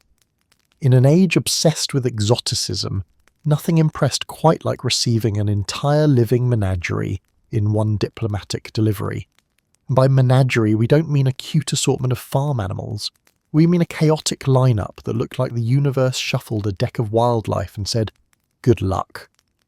A typical example might include 2 gazelles, 4 parrots, a leopard on a chain, a collection of rare chickens, a monkey with an attitude problem, an ostrich that clearly resents travel, and a baby camel already plotting world domination. This was not a curated selection. This was a grab bag of nature. For the sultan who sent it, the gift was a masterpiece of political theatre. It announced to the world, our lands are vast and fertile, our merchants reach distant coasts, our hunters capture rare beasts, and we can casually send a portable ecosystem as a token of friendship. It was a moving advertisement for imperial abundance, everything from fur to feathers to hooves included. For the receiving king, however, the experience was slightly different. It began with anticipation, what exotic wonders await, and quickly devolved into dismay. Why is that crate growling? Courtiers gathered around as the containers were opened one by one, like the world's least safe unboxing video. Birds flew out prematurely. Goats tried to escape. A monkey attempted to climb a herald's hat. Someone fainted, not from danger, but from sheer sensory overload. A royal scribe once described the chaos with admirable understatement. The delivery was spirited. The arrival of such a gift prompted immediate questions. Where on earth do you put all these animals? A palace is not traditionally a multi-species habitat. Kings suddenly found themselves needing improvised enclosures, handlers, food stores, and, ideally, a zoologist, a profession that didn't exist yet. The chief steward had to figure out which animals could coexist without murder. The royal gardener begged for mercy as he watched large herbivores eyeing his prized hedges. Meanwhile, the head chef nervously asked, "Are any of these meant to be served, or should we not ask that question?" But the real panic came from the staff responsible for daily care. These people had trained for palace service, not for managing a feathered-furred rebellion. Imagine a servant trying to retrieve an escaped parrot while dodging a camel that's chewing on royal drapes, or a chamberlain attempting to calm an angry ostrich who has already kicked 2 dignitaries and is considering a third. The mixed species nature of these gifts meant that while some animals were docile, others were unpredictable.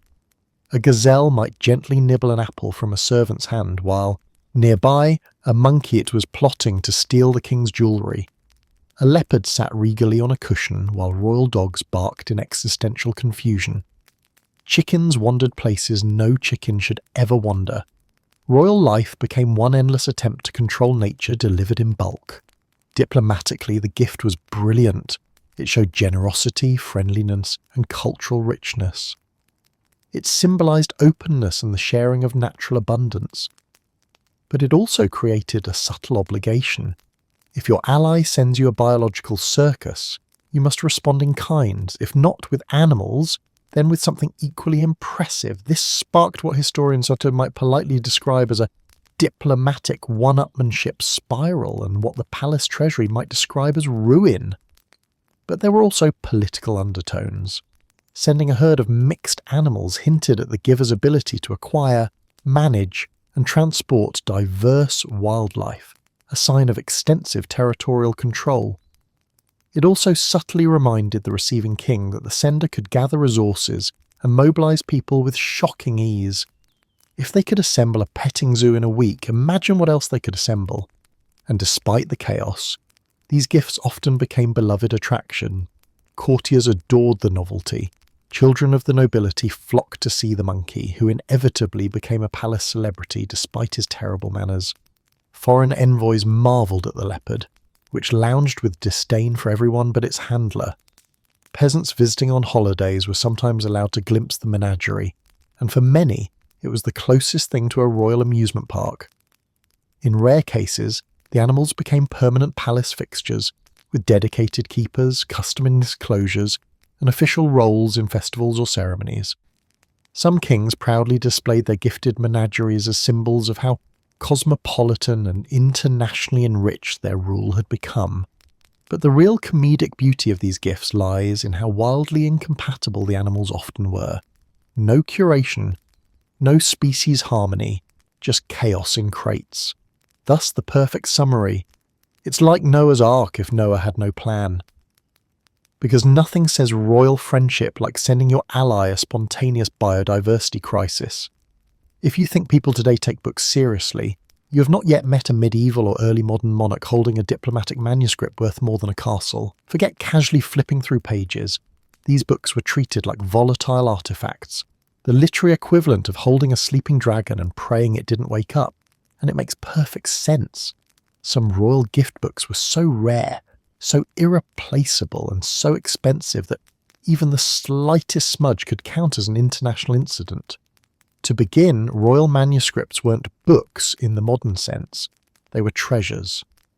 Crafted by trained scribes with eyesight paid for in the headaches, these books contained inks ground from gemstones, illuminations made of powdered gold, pages stretched from carefully prepared animal skins, and bindings stitched with silk or silver thread. They could take months, sometimes years, to complete. So when a ruler gifted another ruler a manuscript, it wasn't merely a gesture of generosity, it was the diplomatic equivalent of handing over a chunk of their cultural soul wrapped in leather. These gifts were chosen with surgical precision. A king might send a text written by a renowned scholar, a religious treatise linked to a shared faith, an illuminated epic chronicling heroic ancestors, or even scientific works filled with exotic diagrams. Receiving a manuscript of this caliber was basically being told, "Congratulations, Your Majesty, you now own something only 12 people alive can read, and all of them have back pain." The moment the gift arrived, the palace shifted into emergency museum mode. The royal librarian, a prestigious position held by someone who lived in a constant state of fear, was summoned to assess the treasure. Gloves were worn, not the fancy gloves used for court dances, but the serious gloves, the touch this with bare skin and you'll be flogged gloves. A manuscript was never handled casually. Opening the cover was an event. Turning a page required breath-holding. Sneezing in the room was a capital offence. The unveiling was always a spectacle. Courtiers gathered around, leaning dangerously close until the stern librarian hissed at them to back away. Slowly, reverently, the book was opened, revealing illuminations that glowed like stained glass. Saints with halos shimmering in gold leaf. Monarchs painted more beautiful than they ever were in real life. Dragons twining around letters, borders bursting with vines, flowers, and miniature beasts. Each page was a world.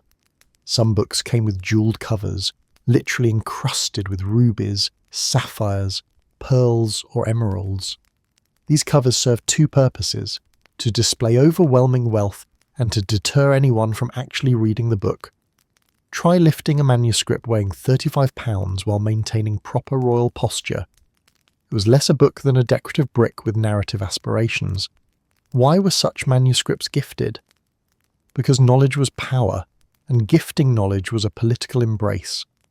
A scientific manuscript from Persia, a philosophical text from India, a codex from Byzantium, a legal treatise from Rome, these were intellectual flexes. They implied that the giver was home to scholars, universities, and scribal traditions worth envying. They also created alliances through shared ideas. Reading the same book was a way of aligning minds, or at least pretending to. Some manuscripts were deliberately chosen to shape diplomatic relationships. A sultan might send a book of poetry to impress a king with courtly sophistication. A scholar king might gift astronomical charts to showcase mastery of the cosmos. A cleric king might send a sacred scripture commentary to demonstrate piety.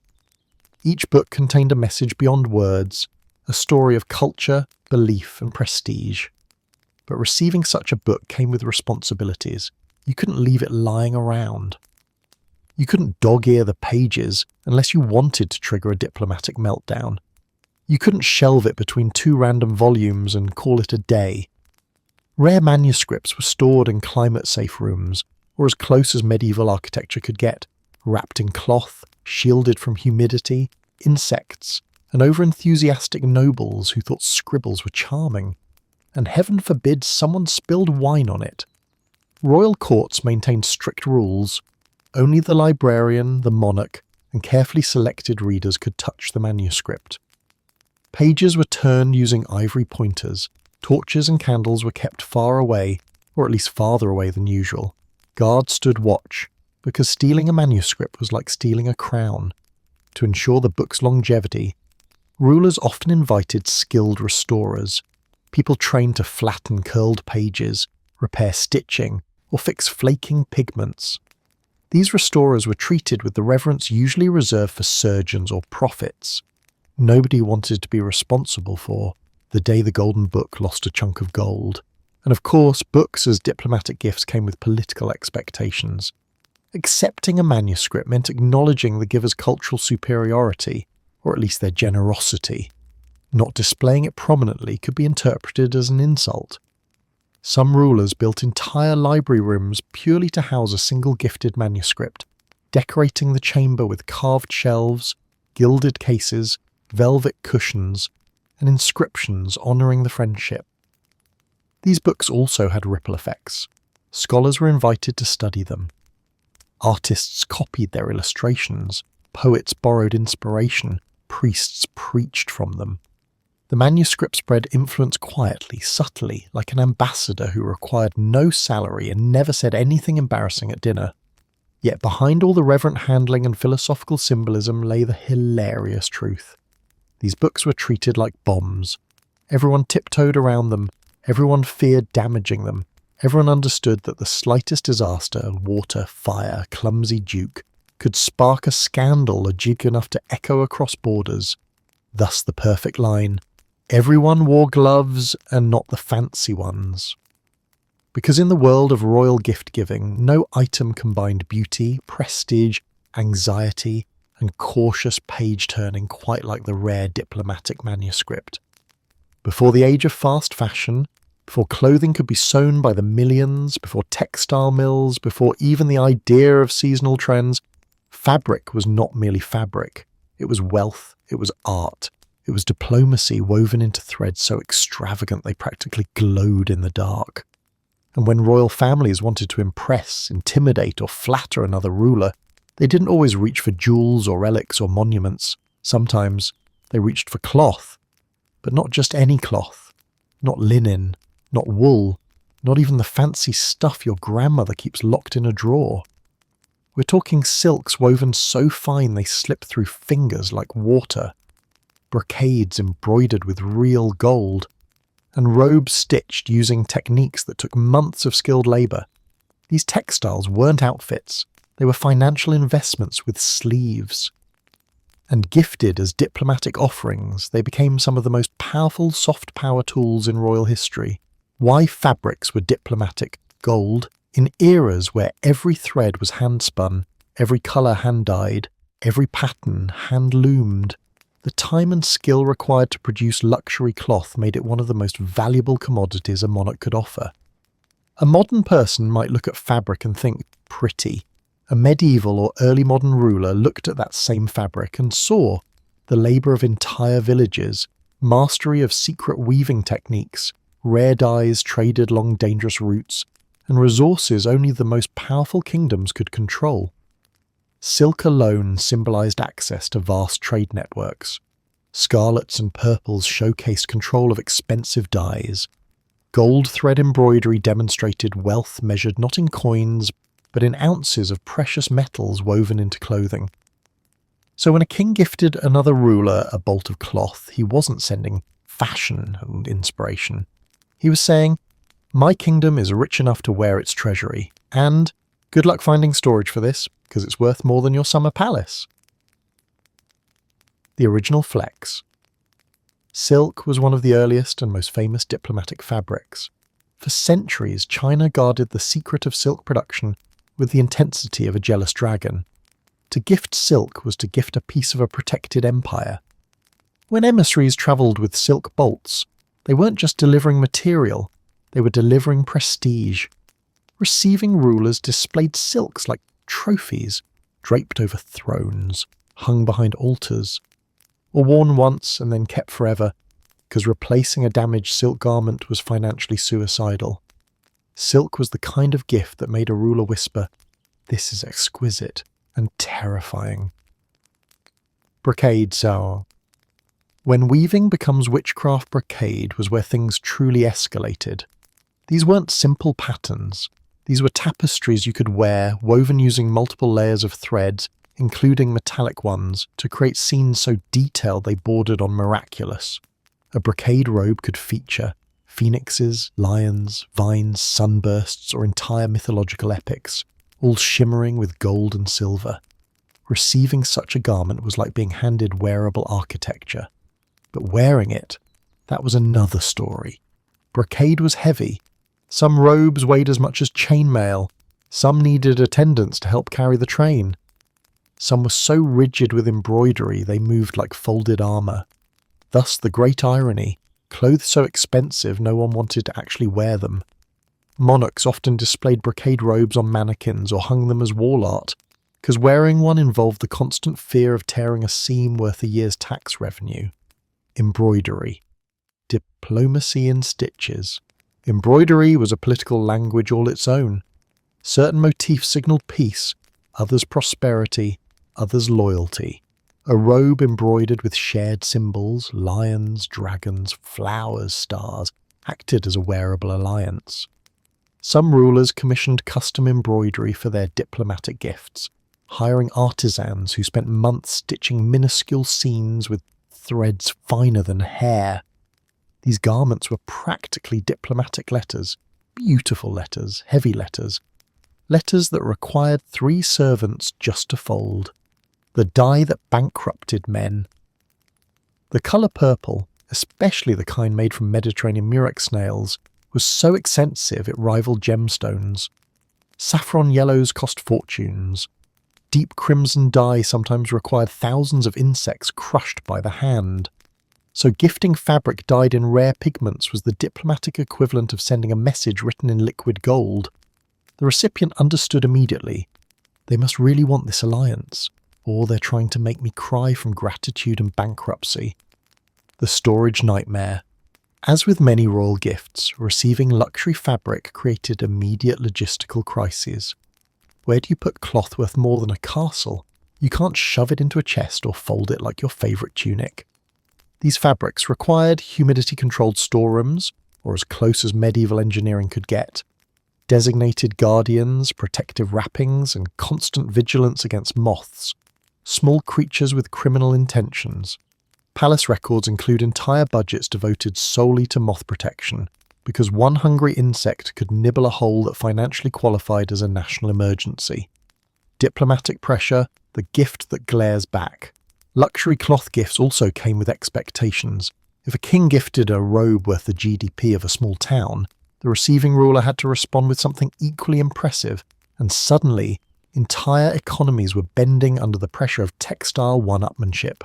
Some monarchs solved this by gifting back elaborate ceremonial garments, embroidered banners, or even bolts of fabric made from newly invented weaving techniques. Others solved it by panicking. The final stitch. Fabrics were the softest yet sharpest diplomatic tools in history. They conveyed wealth, culture, status, artistry, and political intention all at once. They were beautiful, they were fragile, they were priceless. And often, they were worn exactly once before being retired forever, because damaging them would be a crime against both fashion and international relations. Clothes so expensive no one wanted to actually wear them wasn't just a joke. It was the ultimate truth of royal textile diplomacy. If you have ever seen someone show off by posting an extravagant meal online, just know they inherited that instinct from royalty. Rulers who weaponize food to make political statements long before hashtags, influencers, or Michelin stars existed. But unlike today's decorative pastries or over-the-top charcuterie boards, royal edible gifts were acts of diplomacy and intimidation rolled into one, designed to shout, "My kingdom is prosperous, my farmers productive, my sugar supply endless, and yes, I have enough money to coat fruit in gold." Because in the world of royal gifting, food wasn't just food. Food was strategy. Food was art. Food was propaganda you could eat, assuming it didn't collapse first. Sugar, the white gold of diplomacy. Before it sat in every pantry, sugar was a luxury so expensive that only the wealthiest kingdoms could afford to use it for anything more than medicine or tiny festival treats. So when kings and queens sent sugar-based gifts, they weren't sending snacks. They were sending symbols of economic power, and nothing showcased that power quite like sugar sculptures. These weren't simple cakes.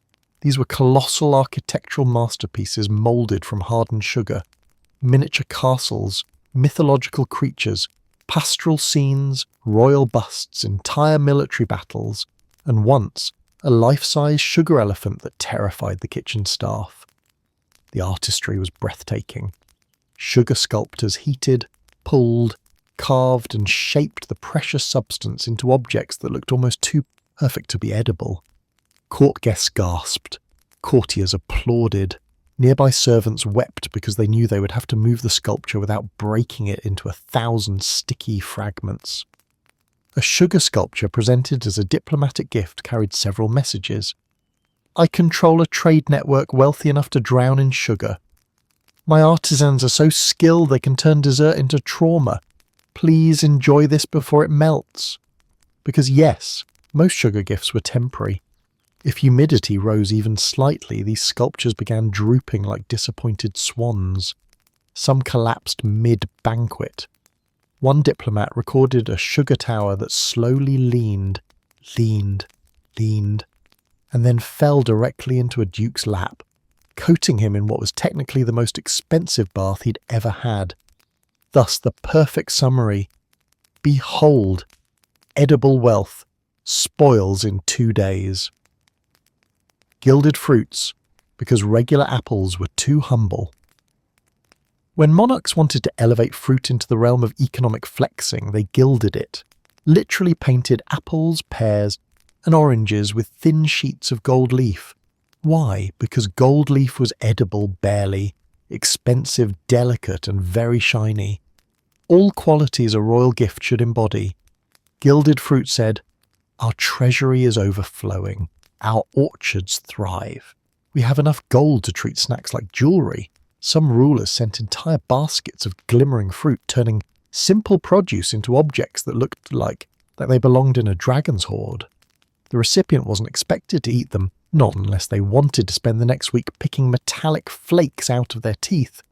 But they were expected to display them prominently, preferably somewhere the giver would hear about it.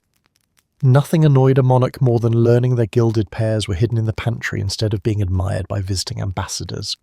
Banquet displays, diplomacy served on 10 tables. Sometimes the gift wasn't sugar, or gold, or fruit. Sometimes the gift was an entire banquet, prepared elsewhere, disassembled, shipped across land or sea, and reassembled piece by piece inside a foreign palace. Imagine waking up to a delivery of roasted peacocks with their feathers reattached for dramatic flair. Pies filled with live birds, a terrible but popular spectacle. Fish moulded into sculptures. Towers of marzipan. Fountains flowing with spiced wine. And desserts shaped like animals, cities, or even the receiving monarch's face. It was edible theatre. food war, culinary warfare with flair, and the message was unmistakable. Our chefs are better than your chefs. Banquet gifts were especially common during alliance building. A ruler would send an opulent food display to convince another king that their court was refined, prosperous, and, most importantly, a worthy partner. While everyone was dazzled by peacocks exploding with colours, marzipan fortresses, or cakes taller than the steward, the diplomatic goal quietly snuck in under the table. The logistical nightmare. Behind the luxury transporting edible art was a nightmare.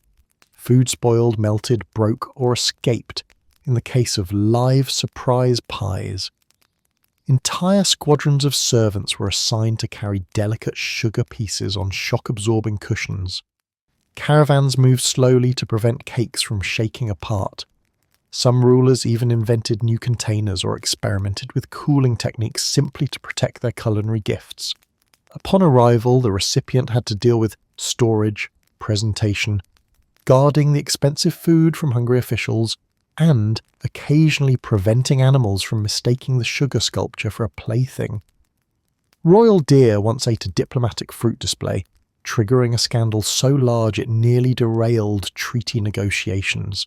The psychological spice of it all. Food diplomacy was layered with meaning. Sending lavish edibles meant, we have more than enough food for ourselves. We share abundance with you. Let our alliance be as sweet as this almond paste mountain. Ignoring or rejecting such a gift could signal insult. Eating it too quickly might appear greedy. Not eating it at all could be seen as suspicious. Diplomacy has never been more exhausting than when performed with a fork. A gift for the eyes, not the stomach. In most cases, these gifts weren't meant to be consumed so much as admired. A sugar unicorn was beautiful, but tasted like hardened regret. Gilded fruit sparkled, but was not exactly delicious. Banquet sculptures impressed, but required half the kitchen staff to maintain their integrity. What mattered wasn't the flavour. What mattered was the message. And the message was simple. We're rich enough to turn dinner into art, and reckless enough to give it away. In the hierarchy of royal gifts, few items highlight the glorious gap between beauty and usefulness, quite like musical instruments designed specifically not to be played. These weren't instruments a royal musician could casually pick up and serenade the court with. These were objects so decorated, so encrusted, so profoundly over-engineered that attempting to make actual sound with them was considered an act of reckless bravery. Because in the world of royal gifting, musical instruments weren't for music. They were for display, prestige, and mild emotional intimidation. The golden harp, beautiful, impractical, and one wrong pluck from disaster. Let's begin with golden harps, one of the most popular royal gifts for centuries. Harps, when functional, are graceful instruments capable of producing soft, angelic sound. But harps made for gifting? Entirely different creatures. Gift harps were often carved from precious woods, plated in gold leaf so soft it bent under pressure, studded with gemstones that made tuning pegs impossible to access, decorated with filigree so dense it interfered with string vibration, and accompanied by a strict list of instructions like, admire only. A normal harp is meant to resonate. A gilded harp, however, is meant to glow under candlelight and terrify any court musician foolish enough to approach it. Some harps were so heavy they required 2 servants just to move them from one room to another. A court musician once attempted to actually play a diplomatic golden harp and immediately snapped a jewel-encrusted string worth more than his annual salary. The instrument was promptly retired to a pedestal where it was safe, silent, and no longer a threat to the treasury. The ivory flute. A gift that forgot. Flutes need holes. Next on the list of decorative disasters, ivory flutes. These were carved from whole tusks with extraordinary precision, inlaid with gold, wound with silver bands, and polished to a shine so bright they nearly functioned as mirrors. But beautiful as they were, most ivory flutes suffered from the same fatal flaw. they were not actually playable. Some had holes too small for airflow, decorative carvings that blocked the finger positions, mouthpieces that looked lovely but failed to channel breath correctly, or tuning lengths that made the flute sound like a distant goose in distress. Musicians assigned to test these instruments often performed the royal equivalent of pretending to like an ugly sweater. They would blow gently, nod thoughtfully, and declare, "Ah, Your Majesty, this instrument is truly meant for spiritual contemplation," which was code for, "This thing does not work, and if I have to blow into it again, I may pass out." Still, a gifted ivory flute sent a message, one of exotic luxury, trade connections, and craftsmanship so intricate it accidentally undermined its own purpose. Organs so large they required their own architectural plans. Then we arrive at the most magnificent disasters of all, gigantic ceremonial organs. Some rulers gifted organs intended to be installed in chapels, great halls, or palace atriums. These were elaborate pipe systems decorated with gilded angels, carved saints, mythical beasts, and sometimes entire dynastic scenes. The only problem, they didn't fit anywhere. They weighed more than the building's foundation could support. They required air pressure systems no one nearby knew how to operate. They arrived with assembly instructions so complicated they looked like cursed scrolls. In one documented case, a king received an organ so large it could not be transported through the palace gates. A separate gateway had to be dismantled, and even then, the organ arrived in pieces that no one knew how to reassemble. It became a decorative sculpture instead, a monument to musical ambition and logistical failure. Other gifted organs were functional in theory, but not in practice because the receiving kingdom lacked trained organ builders. Without maintenance, the pipes corroded, the bellows cracked, and the sound degraded from majestic symphony to angry dragon trapped in a chimney. String instruments covered in gems and ruined by them. Lutes, violins, and early string instruments also made the rounds as diplomatic gifts, but always too fancy for their own good. Jewels studded the necks, gold filigree wrapped around the bodies, precious stones lined the fingerboard in ways that made playing them equivalent to attempting a concerto on a bed of gravel. These instruments were meant for eyes, not ears. Plucking them produced dull thuds, bowing them produced muted squeaks. In rare cases, too much decoration disrupted the structural integrity of the instrument entirely, making it impossible to keep tuned. Musicians who tried often complained that these instruments sounded like they were made by someone who has only heard about music. But the diplomatic message was clear. We send you beauty, not practicality. And in royal circles, beauty always won. Symbolism that overpowered sound. The true purpose of these gifts wasn't music, it was messaging. A golden harp meant, our minds and artisans are unmatched. An ivory flute meant, our trade networks extend across continents. A massive organ meant, we build wonders even if they don't function. These instruments were political ornaments, reflective of kingdoms that wanted their craftsmanship displayed, admired, and envied. They were symbols of refinement, not tools of entertainment. They were excuses for kings to show off. They were prestige in the shape of instruments, and once they were installed on velvet pedestals or inside glass cases, their purpose was fulfilled.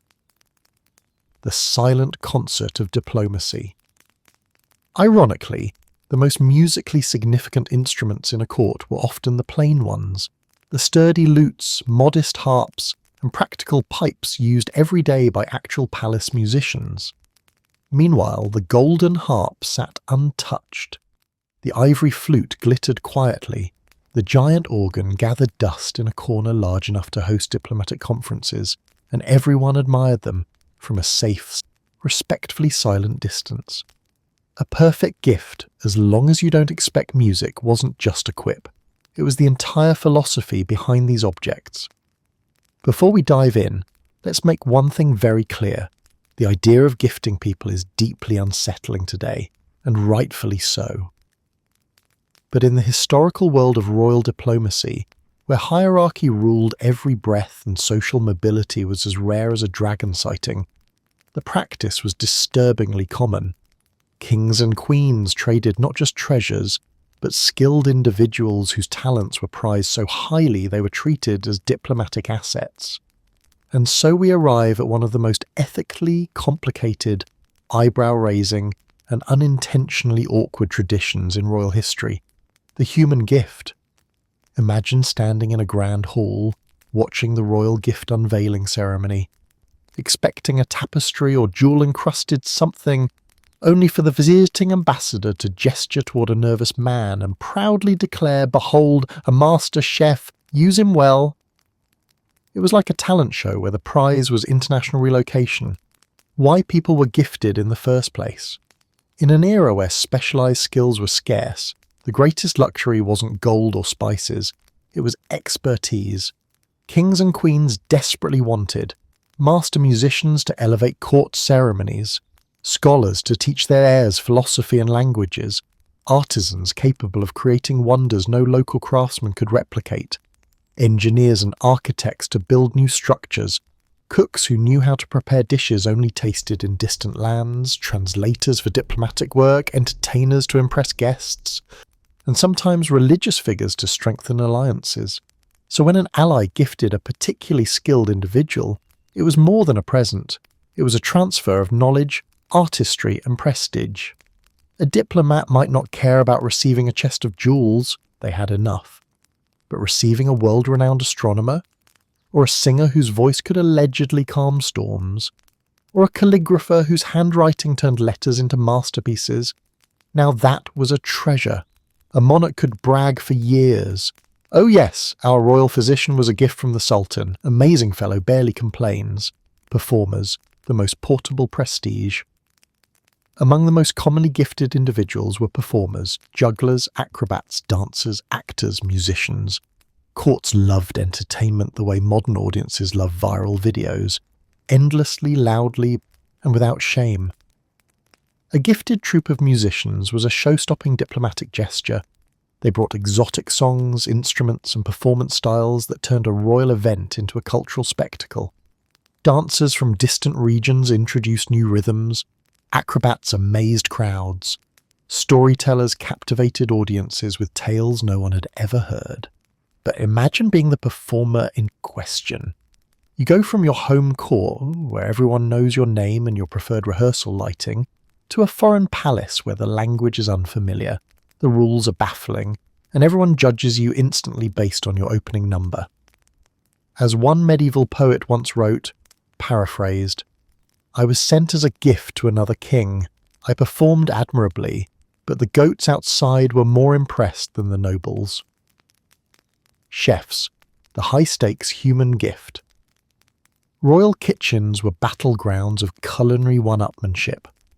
So gifting a master chef was a strategic power play. A chef could transform a court's entire cuisine, elevating its prestige in the eyes of visiting ambassadors. A gifted chef might introduce new spices from faraway lands, complex recipes never tasted before, advanced cooking techniques, luxurious desserts that caused gasps of admiration, or feasts that could make or break diplomatic negotiations. The downside: the chef now had to learn which members of the foreign court were lactose intolerant and which nobles tended to complain loudly. The upside: they were often treated like celebrities. A royal chronicler once described a gifted chef as a treasure, a marvel, and a man who single-handedly prevented 3 wars through pastry diplomacy. Scholars, the quietest, most dangerous weapon. Perhaps the most politically influential human gifts were scholars, philosophers, mathematicians, calligraphers, astronomers, linguists, theologians. A wise scholar could advise on diplomacy, educate royal heirs, translate foreign texts, create new administrative systems, or even introduce innovations in law, science, and strategy.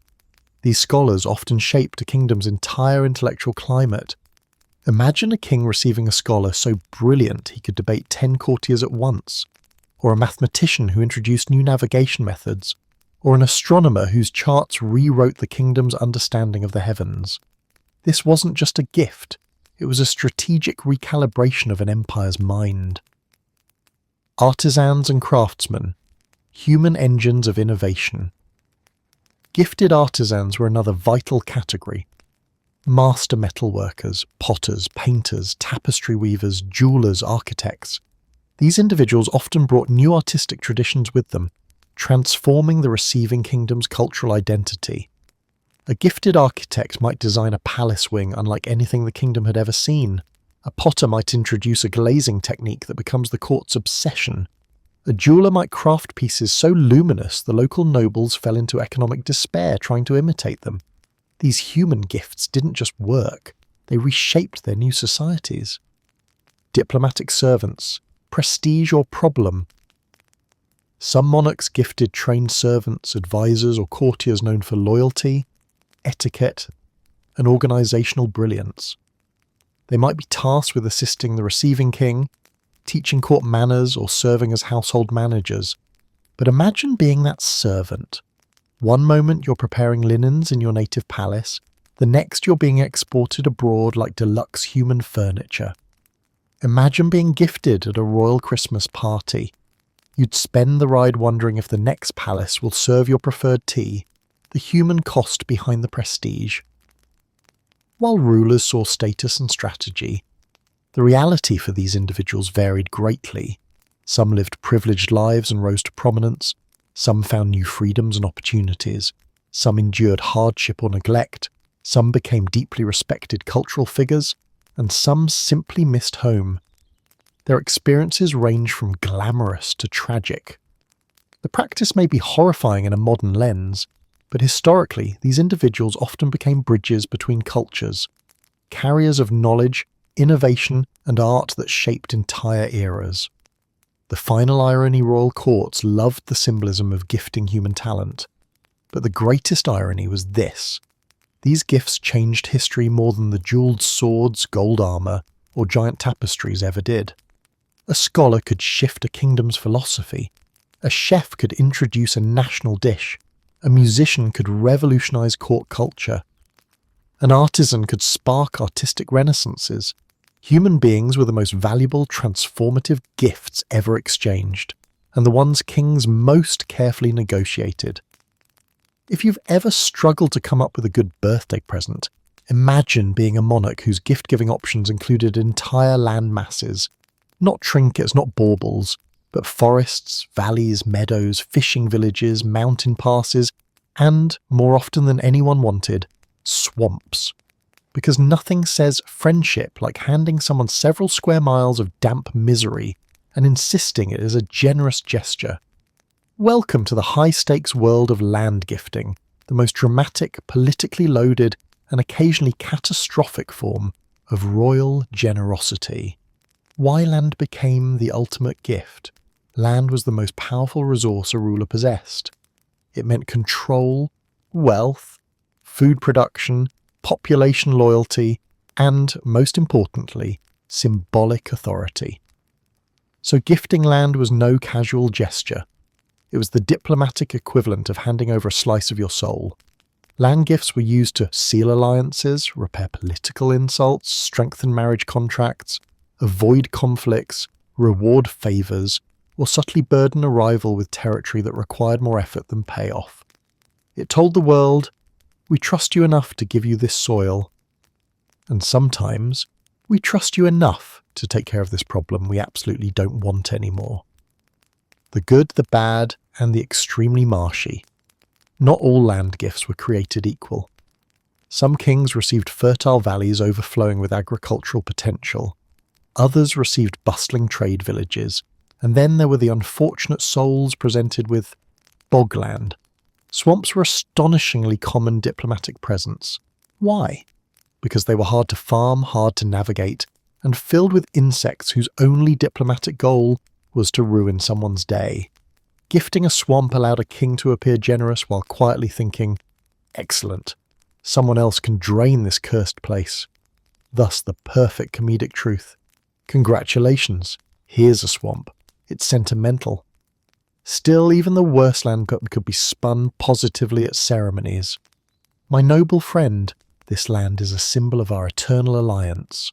Translation: good luck with the mosquitoes, land as dowry, the fancy real estate edition. Royal marriages were the biggest land transfer events of the medieval and early modern world. Parents didn't send their daughters off with jewellery alone, they sent them with territory. Entire regions were reshaped because someone married someone else. A princess from one empire might arrive in her new kingdom carrying deeds to forests, silver mines, riverside markets, fertile acreage, defensive fortresses, or access routes essential for trade. Sometimes the bride herself had never seen these lands. She simply handed over the official documents wrapped in velvet while thinking, I hope he likes forests. These weren't romantic gestures. They were geopolitical chess moves disguised as wedding gifts. Territorial gifts that were really strategic bribes. Some kings gave land to secure military aid, political protection, better trade agreements, or simply to keep a more powerful neighbour happy.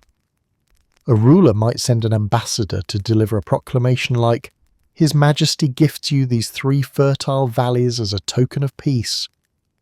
Meanwhile, everyone in the room understood what it really meant. Please do not march your army toward our capital. In some regions, gifting land became a polite alternative to surrendering it by force. If you framed it nicely, we present this province in friendship. Everyone got to keep their dignity intact. Surprise gifts, when free land meant surprise responsibility. Accepting land was rarely as simple as saying thank you. Land came with citizens who needed governing, disputes that needed settling, farms that needed support, borders that needed defending, and infrastructure that needed funding. Some kings opened their land gifts only to find a rebellious village ready to riot, a forest full of bandits, a fortress in need of repairs or taxes that had not been paid since 3 monarchs ago. There are actual accounts of rulers sending polite letters to each other asking things like, are you sure this gift does not contain unresolved issues? Because nothing ruins a diplomatic moment like discovering your new territory is essentially a medieval money pit. Custom land packages, pick your favourite disaster. Some monarchs even created pre-packaged land gifts. These were curated territories presented like luxury gift sets. This bundle includes 2 lakes, 1 pasture, and a village with mild tax compliance. This charming region comes with 3 mills and a road that technically exists. A scenic mountain pass where snowfall is your constant enemy. Enjoy.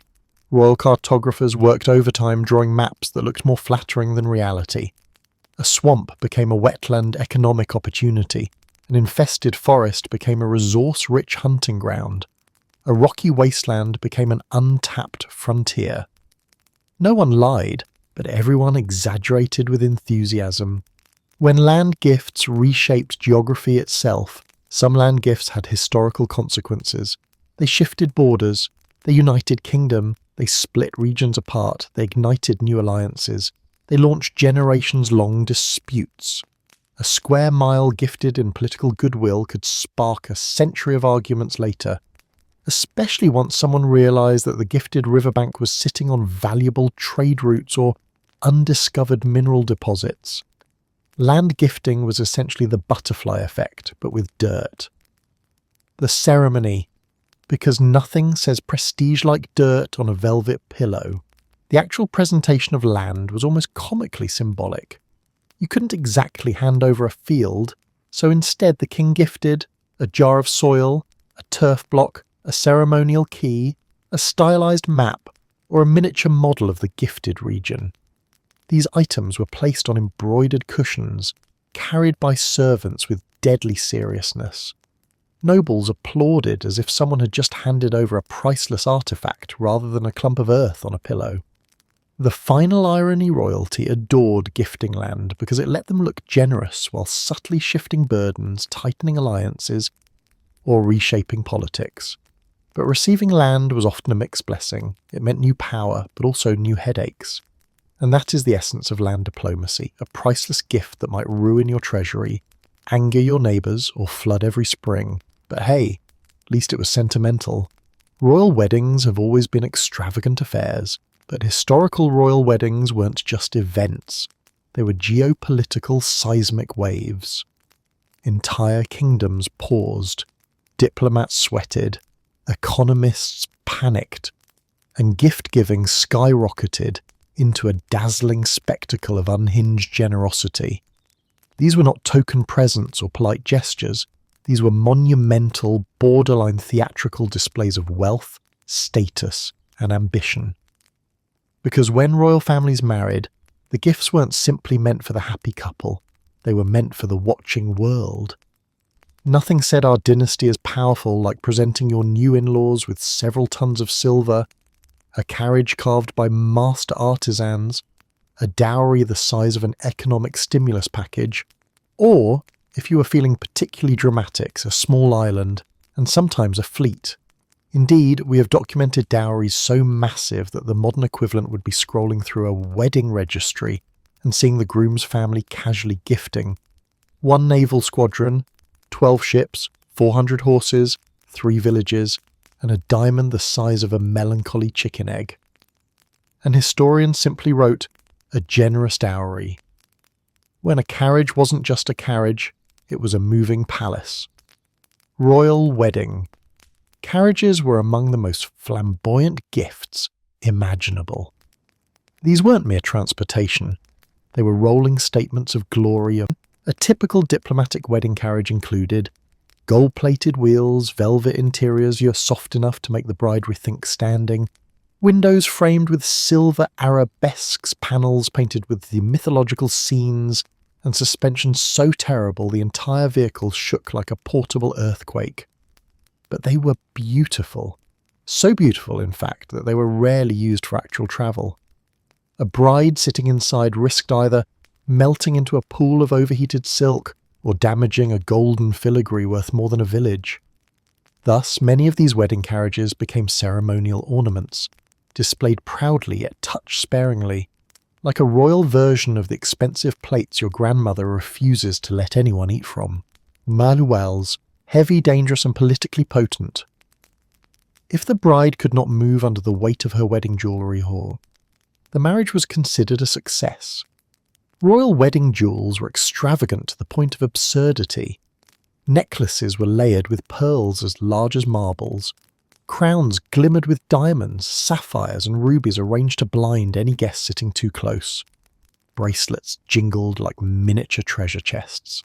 Some brides received so many jewelled adornments that court chroniclers noted, "The princess shimmered as though lit from within, though her ability to turn her head was greatly reduced." Wedding jewels weren't just decorative, they were the diplomatic version of a military parade.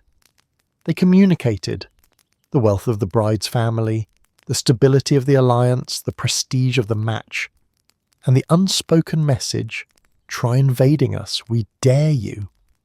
Some jewel sets were so valuable that they came with armed guards assigned specifically to protect them during ceremonies. These guards were often more nervous than proud. You try standing near a ruby necklace worth the GDP of a duchy without feeling faint. Exotic dowries, elephants, spices, gold, and surprise. Treasures. While dowries often included gold, silver, land, and livestock, some reached astonishing levels of imagination. A royal bride might bring caravans loaded with spices worth more than silver, bolts of silk woven in rare designs, ceremonial weapons, ivory artifacts, rare animals, master artisans, yes, a whole section of Chapter 19, sculpture sets, chests of lacquerware, or entire libraries. Some dowries were so large they required multiple caravans just to deliver everything. Imagine a wedding convoy stretching for miles, piling gifts so tall that townsfolk gathered to watch the parade in awe. A Mongol princess once brought a dowry so massive that it included not just treasure, but her entire following of attendants, tents, livestock, and portable palaces, a whole migrating city delivered as a matrimonial bonus package. Land as a wedding gift, the deluxe package. Land was frequently exchanged during royal marriages, especially when two great powers wanted to secure peace. A bride might arrive with towns, ports, vineyards, mountains, or entire regions attached to her dowry. Imagine attending a wedding where the officiant announces, and as a token of love, the bride gives the groom's family 3 valleys, 2 forests, and partial control of offshore trade routes. Everyone applauds, no one questions the geopolitical instability. Some rulers even gifted islands, literally entire islands, to mark a wedding alliance. Whether the island wanted this or not was never considered.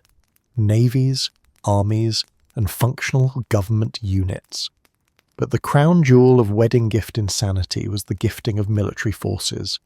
Nothing screamed romance like a groom receiving. A fully armed warship, a battalion of cavalry, or a functioning navy stuffed with sailors who were now obligated to refer to him as my lord. There are documented cases of kingdoms gifting fleets to seal marriages. Imagine opening a wedding card and finding a note that reads, "To the happy couple, please enjoy this flotilla," hence the humour. When your wedding registry includes one functioning navy, because only in royal history does marriage come with maritime power, but with great gifts came great financial pain. As magnificent as these gifts were, they came at enormous cost. Taxes spiked, treasuries emptied. Some kingdoms nearly bankrupted themselves, providing dowries that matched political expectations. There were kings who regretted their generosity the moment the gifts left the harbour. Queens who questioned whether their daughter really needed a set of golden tableware that weighed more than she did. Ministers who began journaling out of sheer stress. Wedding gifts were not simply gifts, they were investments, often dangerous ones.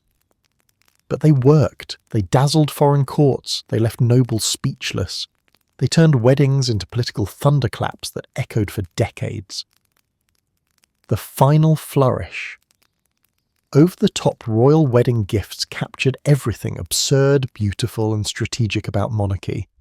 They were extravagant, symbolic, financially ridiculous, politically loaded, and breathtaking to behold.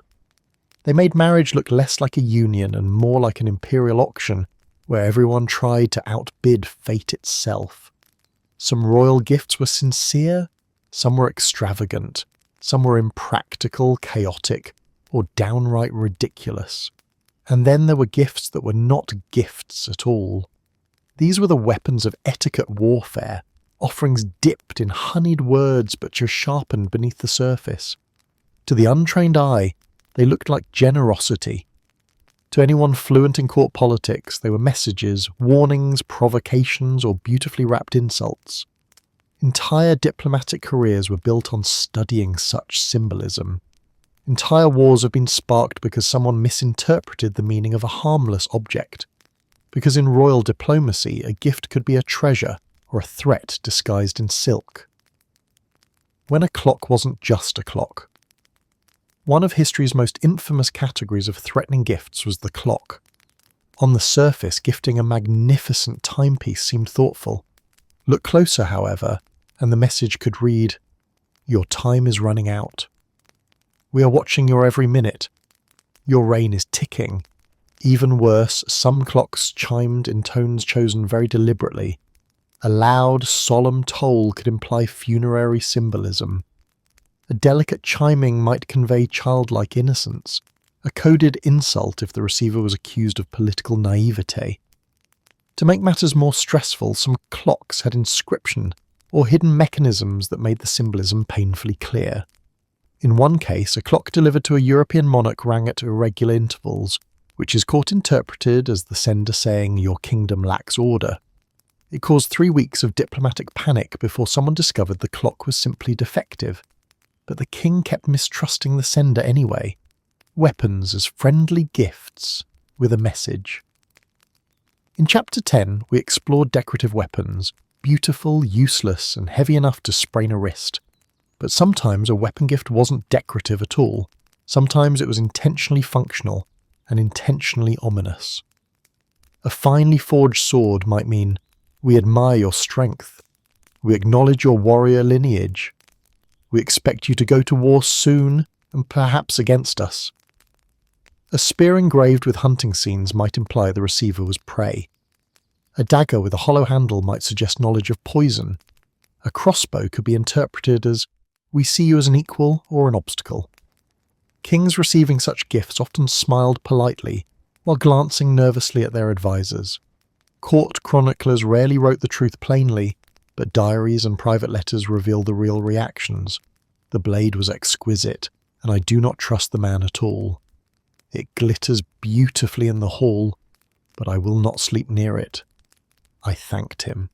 My advisor fainted." Animals with symbolism sharper than teeth. Exotic. Animals were common gifts, but sometimes the animal itself was selected with symbolic intent. A lion meant strength, but could also mean dominance. A falcon meant nobility, but could also mean surveillance. A snake, yes, this happened, meant cunning or treachery. A white horse meant loyalty, unless it was famously difficult to train, in which case it meant the giver thought the king incompetent. One North African ruler gifted a European monarch a famously aggressive stallion. While the accompanying letter spoke of virility and strength, the receiving court interpreted the gesture very differently. "He thinks I cannot handle wild power." The king tried to ride it, he fell off immediately. The diplomatic message was received painfully. Books with insulting implications. Manuscripts could also carry veiled commentary. A philosophical treatise on virtue might imply the king lacked it. A book on governance might imply he needed help. A religious text could suggest he was insufficiently devout. In one case, a ruler received a volume on tax reform. He took it as an accusation. He wasn't wrong. Scribes and advisors worked overtime analysing such gifts. Why this book? Why this chapter marked with a ribbon? Why is page 47 dog-eared? Who dog-eared it? And then came the terrifying possibility that the giver had no hidden meaning at all, and the entire receiving kingdom was overthinking itself into madness. Clothing gifts, with sharp edges of judgment. Fabrics, robes and garments could carry subtle, or not so subtle, messages. A robe made of coarse material could imply the receiver lacked refinement. A garment embroidered with religious symbols might imply they needed more piety. A tiny ceremonial crown sent as a trinket might imply the king's authority was small. One queen famously gifted another queen a dress several sizes too large. Whether it was an innocent mistake or a targeted insult remains unsolved. Royal gossip scholars still debate it today like a fashion cold case. Plants and flowers, used as weapons of symbolism. You might think flowers are safe. You would be wrong. In the language of medieval botany, a wilted flower meant fading power. A thorny plant meant conflict. A fast-growing vine meant ambition, sometimes unwelcome. A poisonous flower meant, well, nothing good.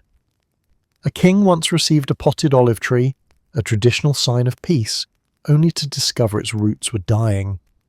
Diplomats nearly burst into tears of panic trying to determine whether it was intentional. Turns out the gardener just forgot to water it before transport, but the damage was done. The art of subtle insults, a royal pastime. Some gifts were deliberately crafted to be insulting without being overt, giving the sender deniability and the receiver paranoia. Examples: a mirror with distortions, see how we view your rule. A music box that played mournful tunes, we mourn your policies. A tapestry showing a past defeat, remember this? A ceremonial bowl too small to be useful, a kingdom this size. Every gift was a riddle. Every riddle was a potential warning. Every warning could be a misunderstanding.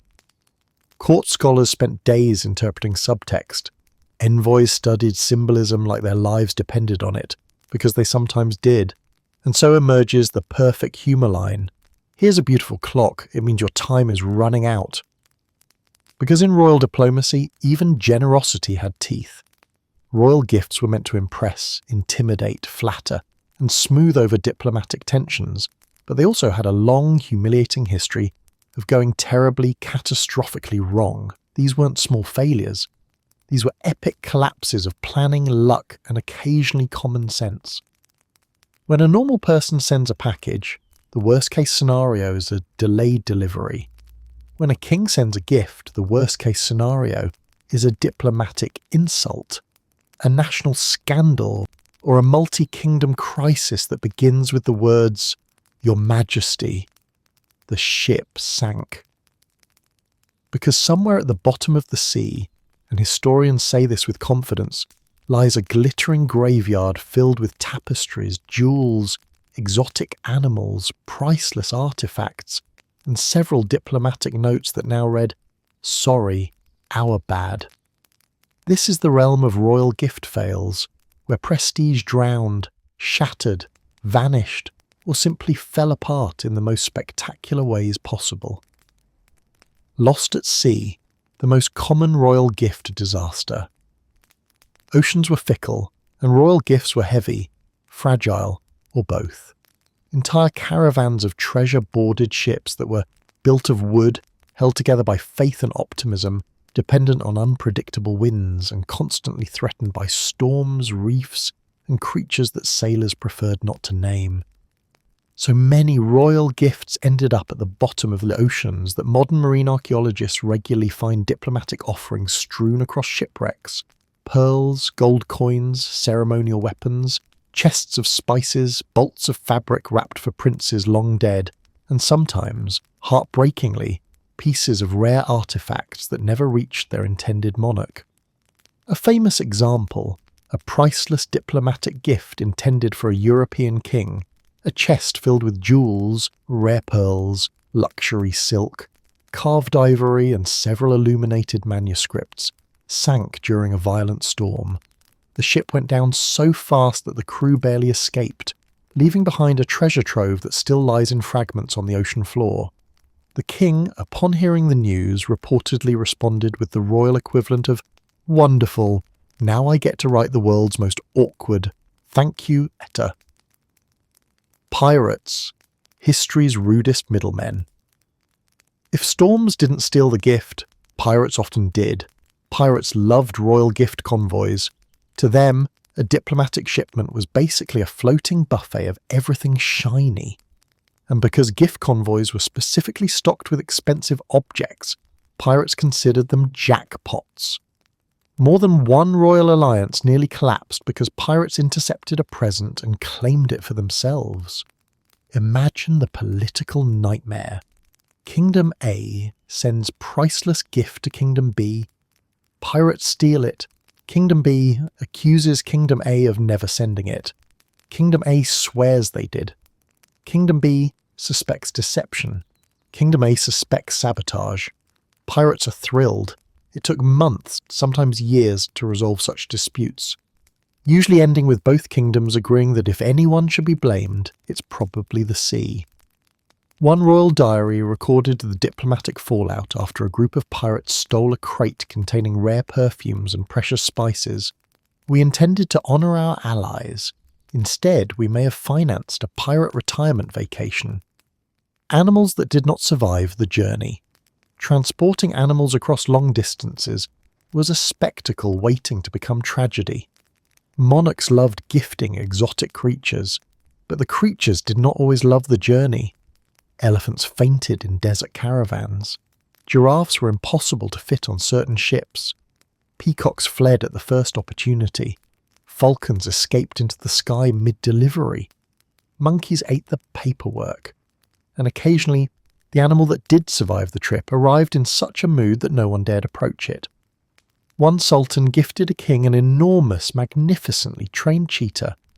Unfortunately, during transit, the cheetah became seasick, escaped its crate, and spent 3 days pacing the deck in fury while sailors hid in the rigging. By the time it arrived, the cheetah was still alive, but the crew looked like they had survived a nightmare. The gift was received politely anyway.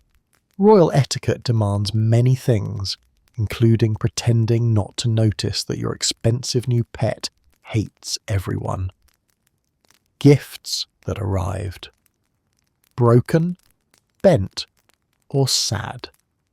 Some gifts were too delicate for the brutal realities of long-distance travel. Ceramic shattered, glass warped, metallic filigree dented, paintings rubbed away, clocks malfunctioned.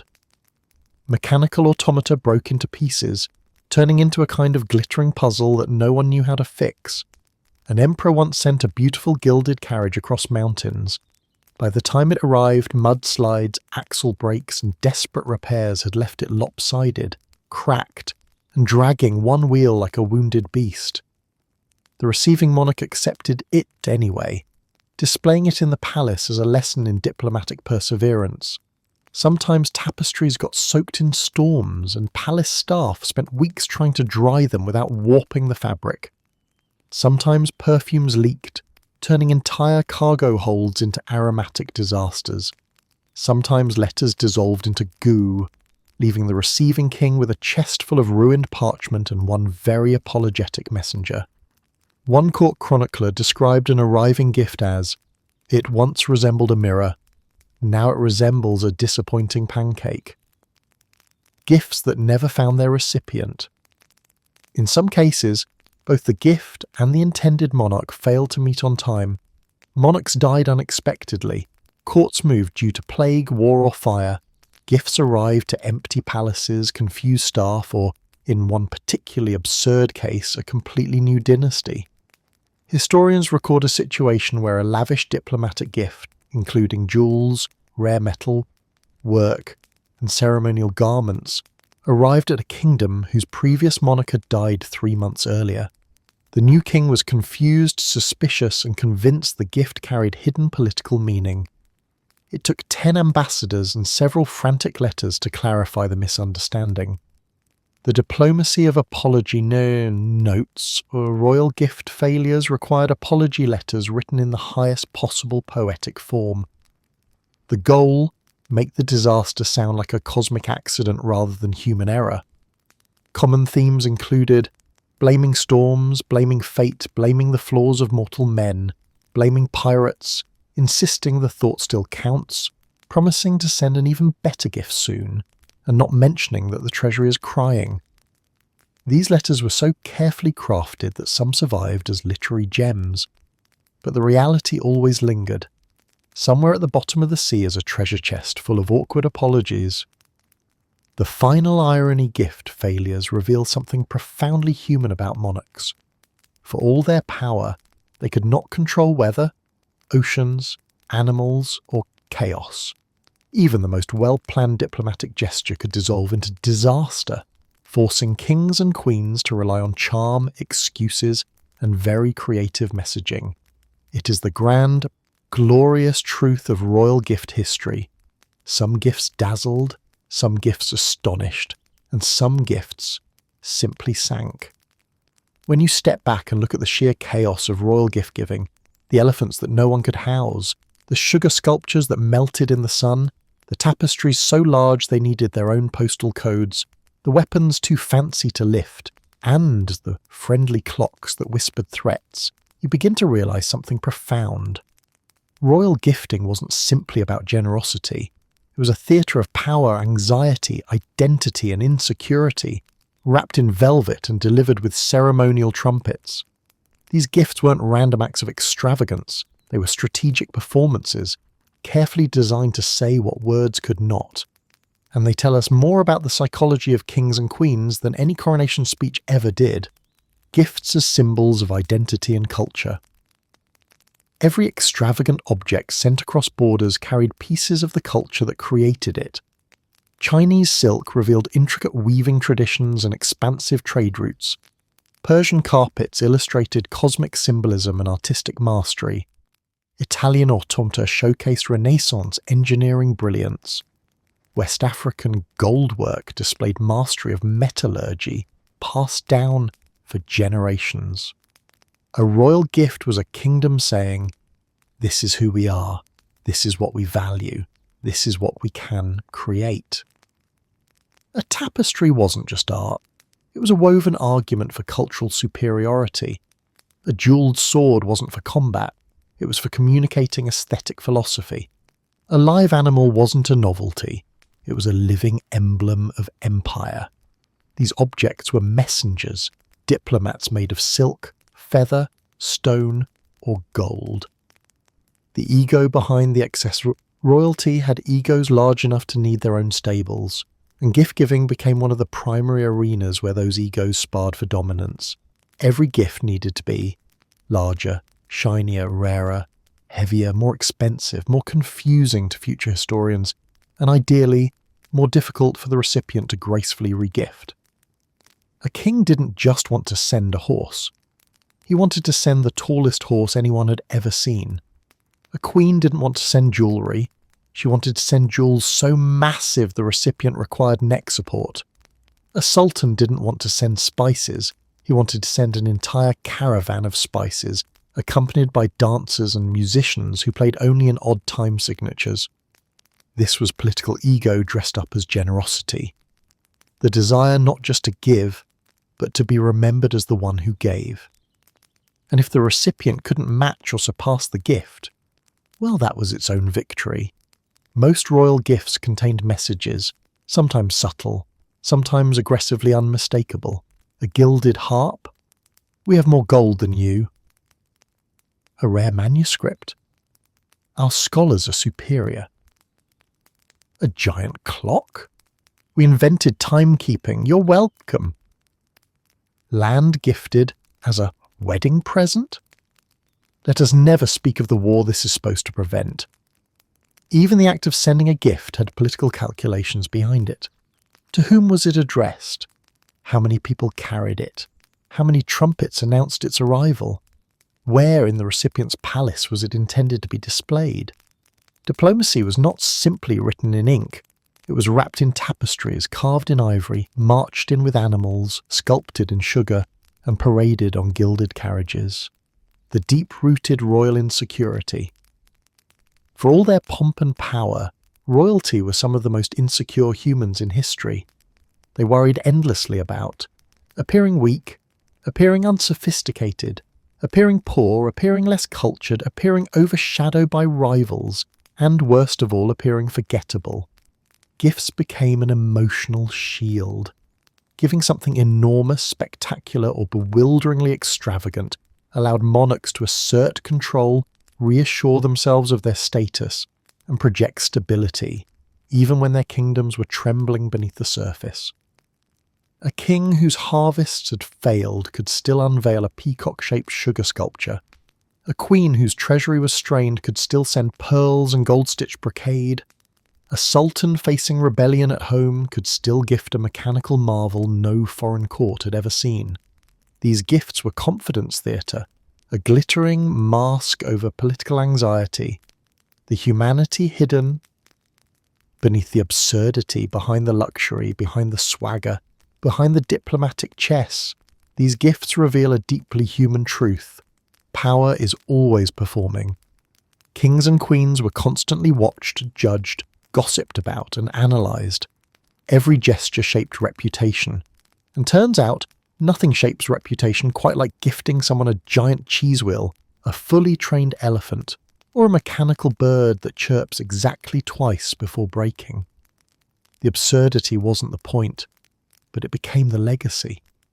Because while these rulers sought immortality through monuments and conquests, what modern audiences remember most is the bear that escaped during a gift procession, the organ too large to fit through the palace door, the sugar castle that melted into a sad puddle, the bejeweled sword too fragile to swing, the swamp given as a heartfelt wedding present, the menagerie that caused riots in the courtyard, and the tapestry so large it became a wall with ambition. History is sometimes cruelly selective, and hilariously so. These gifts reveal that power is ridiculous, fragile, theatrical, anxious, and deeply human. They highlight cultural exchange, artistic brilliance, global trade, ego-driven spectacle, and the universal impulse to impress. They also show that the past was never as dignified or serious as textbooks imply. Royalty tripped over their own extravagance just as much as anyone else, and ultimately, these gifts helped shape the world through diplomacy, intimidation, inspiration, cooperation, and the shared joy of watching something profoundly impractical be carried ceremonially through a palace. Because in the end, royal gift-giving walked so modern re-gift culture could sprint. A final glittering reminder that even the most powerful people in history loved giving presents, and sometimes they had absolutely no idea what they were doing.